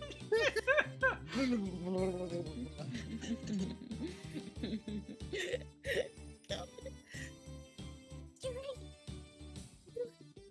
Eh. You're right. Can't do it. Company. Okay. Dina, thank you for everything you did for me. There we go. I'm so happy for you, Junie. Now you can go back home to the forest in peace. such a specific spot in my throat that I have to get. I hope the both of you will come and visit me there sometime. That would be nice. Thank you for the invitation. Sounds like a tone that you can reach if you like inhale a helium balloon or something. I have to like squeeze my voice in a certain way. If there's too much air or I try to go up too high, it won't come out. It just won't. Like that's why all of a sudden my It's voice right goes at the edge. Yeah. So I kind of have to talk like this. I don't know, Mr. Wright. I'm not so sure you can make it all the way up to Junie's house. How high up do you live again, Junie? Around 3,000. Ooh, see? No problem. Around 3,000 feet, I think. What? That's no forest. That's a mountain. There's forests and mountains. And you know, boss, there's something that still bothers me about the case. A little mystery we never got around to solving. Oh, that? Yeah, I was wondering about that too. Is this the unsolved mystery you're thinking of? The remote? Take that! The remote switch, right? Yeah, I wonder where it disappeared to. Maybe Mr. Tournay just got rid of it somewhere? Yeah, it is a pretty big thing to leave unsolved, though. Well, let's leave it up to the police to find. For now, we should be celebrating our not guilty verdict. I guess you're right. Hey, I know. Junie, shall we go report the good news? You know, to that certain someone.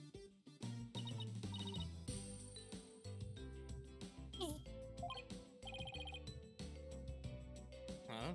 Our grandmother? Phoenix? They meant No, Apollo. silly! To Apollo! Alright. Well, why don't we all go to the hospital together to see him?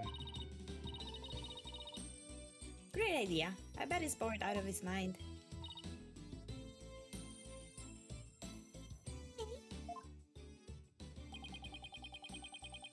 And so the courtroom bombing case came to a close.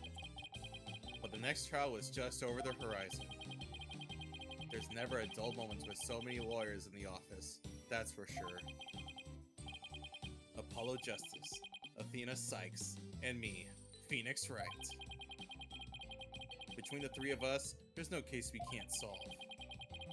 When our powers combine, we're an unstoppable team. At least that's what I like to believe. Mhm.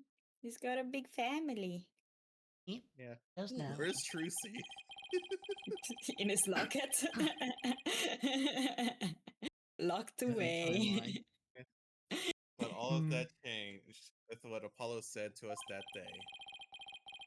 It was something that would put my faith in us to the ultimate test. Date? Time? Right? Anything you can see.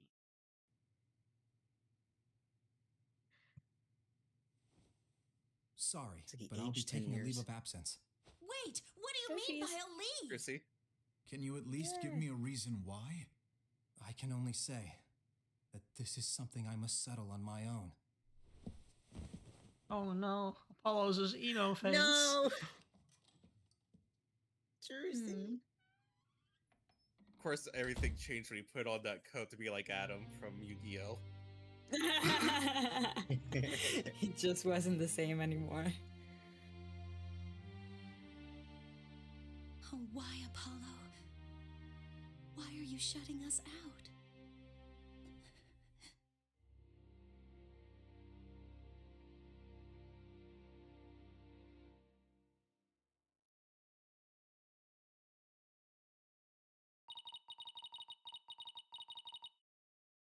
What happened to you, Apollo? Ever since he put the jacket on. You've changed. It is a You're Yu-Gi-Oh not card. from I was Yu-Gi-Oh. making a joke, but really that was the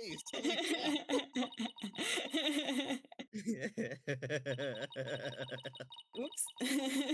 Well, now, for whatever reason, something is returning to the day I first met you. We had tackled our first case together, he and I, this past spring. And as we did, I came to know who he is and how he thinks. It was a very peculiar case, one in which the victim was killed by a mythical creature. Bruh. What? Bruh. Killed And by a that's totally the nine-tailed truth. fox? And that's Tanuki? where Something episode else? 2 will happen. Oh, that It was was the Naruto. first case. It was a It was fire Naruto. dragon. Oh my. It was Bazella. Oh no! Damn! Stella Catabella. We beat it Oh again. my god! Everybody is hallucinating. Oh, that was the What's first next- Wait, case. what's the next episode then? Oh, the wanna next see the picture episode for is it. called The Monstrous Turnabout. Well, I want to see the picture on the bottom. And isn't there Yeah. spoilers for those things? I don't know. There we go. The reason I'm looking is because I'm like, okay, who's the prosecutor? I Oh, think it's the Ooh. blonde guy. The blonde guy? Oh, the guy that talks like this. You want- Oh, Okay, yes. What's wrong yeah, with all that's the boys? yeah, here's That's your the prosecutor. This is a Oh, prosecutor? So Kaiba. that's the prosecutor. Yeah, that's the I prosecutor. thought that like he was the bandmate mean- of Gavin. No, he's the prosecutor. That's a prosecutor? That's a No, prosecutor. that's the detective. Here's the the title blonde card guy. for the game itself. Oh, okay. Hmm. Man. Why is he eating a feather? Dude, that's really unhygienic. No, he's like a not quail. eating a feather. He's just having a feather in his mouth as like a cool. It's I know, Like but a- I don't like know, a my weed parents or- always told me when I was growing up, they were like, never ever put a feather in your mouth. It's Ah, yeah, it's fair, super fair. negative if you find it. You should never touch like a wild bird. They're crawling with all types of stuff. No, fair. yeah, That's what all I'm saying, totally like, fair. it's probably Falcon or sterilized. something. Sterilized by It's probably a riding quail, like an old school Japanese like type of thing. I don't know. Yeah. Mm. It's got that style going on. Mhm. Yeah, that was our first case of Ace Attorney, Dual Destiny. Cool. And I'm glad that we went and, ahead and recorded this. As long as my internet is not great, we'll just keep on doing it this way. And then I'll Question. upload it in YouTube as soon as I can. Hey, I have a question about Apollo. Oh, go on. Do we actually know whose jacket that is? I mean, we will Like, eventually now we find out. Okay. I mean, this Yeah, 'cause I was whole like, game he wasn't wearing one to talks begin with, about right? it, so yeah. I was just making a joke. It's like you changed ever since you put that jacket on. Actually, Yeah, I didn't think it was Next actually thing. gonna be the case. I didn't realize that was the actual reason I mean- his personality changed was the jacket. Only looking at these episodes, right? You see here Apollo, and here The you have- jacket took over. and here's the him. jacket, Apollo with the jacket on. So yeah. We'll find out. Miles Edgeworth is in the fifth image. Hey, show beer, man. You go to the bathroom, Miles. Husband. Husband. Oh my god, he's wearing glasses. Is wearing glasses. Oh, you Oh my God, were you it- were you not here when Oh we my God, were like pre-stream? No, it was before. Good Oh. look. Then. Here, I'll show you. But then in his dual Spirit of Justice film.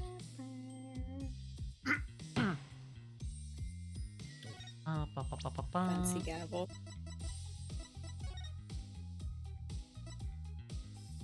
Oh, there we go. Oh my god. Oh, the finger wag. Show him on the witness stand. Yeah, I will. That fucking smile. Yay! Oh my god, he's a witness? No. It's just like his appearance on screen. You can background. Well, they had the only reason for them to make that view of the model. No. It's also when he. dialogue. It's also when when he appears for like investigation or something. Yeah, but that means that like I get to voice him eventually. Yeah. Ah, gotta. Oh my goodness! Oh my god! Go I back! forgot the back, doggy. Go back! Oh my god! Oh my god! But yeah, Doggy. he will appear in Is the court. doggy there at the desk too? No. Mm. But yeah, he puts off his glasses on. God, he's so smug. So Yeah. cool. He's so smug. And he got promotion. He's now chief prosecutor. Wow. Oh yeah.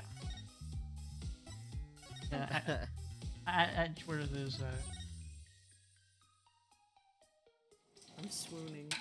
we'll get to No. we'll get to it eventually. We just need to go through a couple games and chapters. Like I want to have a prosecutor that's not like. Who's not racist? Maybe we The should. thing I know about Edgeworth, it's very specifically like, no, he's there specifically only for the truth. Yeah. Like he's a Oh. bit smarmy, but like We'll he's not a we'll, bad we'll person. eventually get to Ace Attorney Investigations and the original trilogy. Eventually. Eventually. As for now, I I'm think ending this Blackwell is pretty episode. cool. Huh? I think Blackwell is a pretty cool Black prosecutor. Hole is pretty cool. I don't remember him being racist at least. I don't even remember him being racist. Well, Yeah. he's a convict. The bar is, up in the sky. Oh, he's a convict? He's a prosecutor You who's made no convict. spoilers! No spoilers! Shush! I'll shut. We'll meet him in this upcoming court. Hey, if Well, jobs aren't yeah. supposed to As- judge if you've, been to prison or whatever, then how can I judge if he has? Anyway, as for now, I'm gonna end this episode. Thank you all for watching, and I'll see you guys next time. Bye bye. Yay!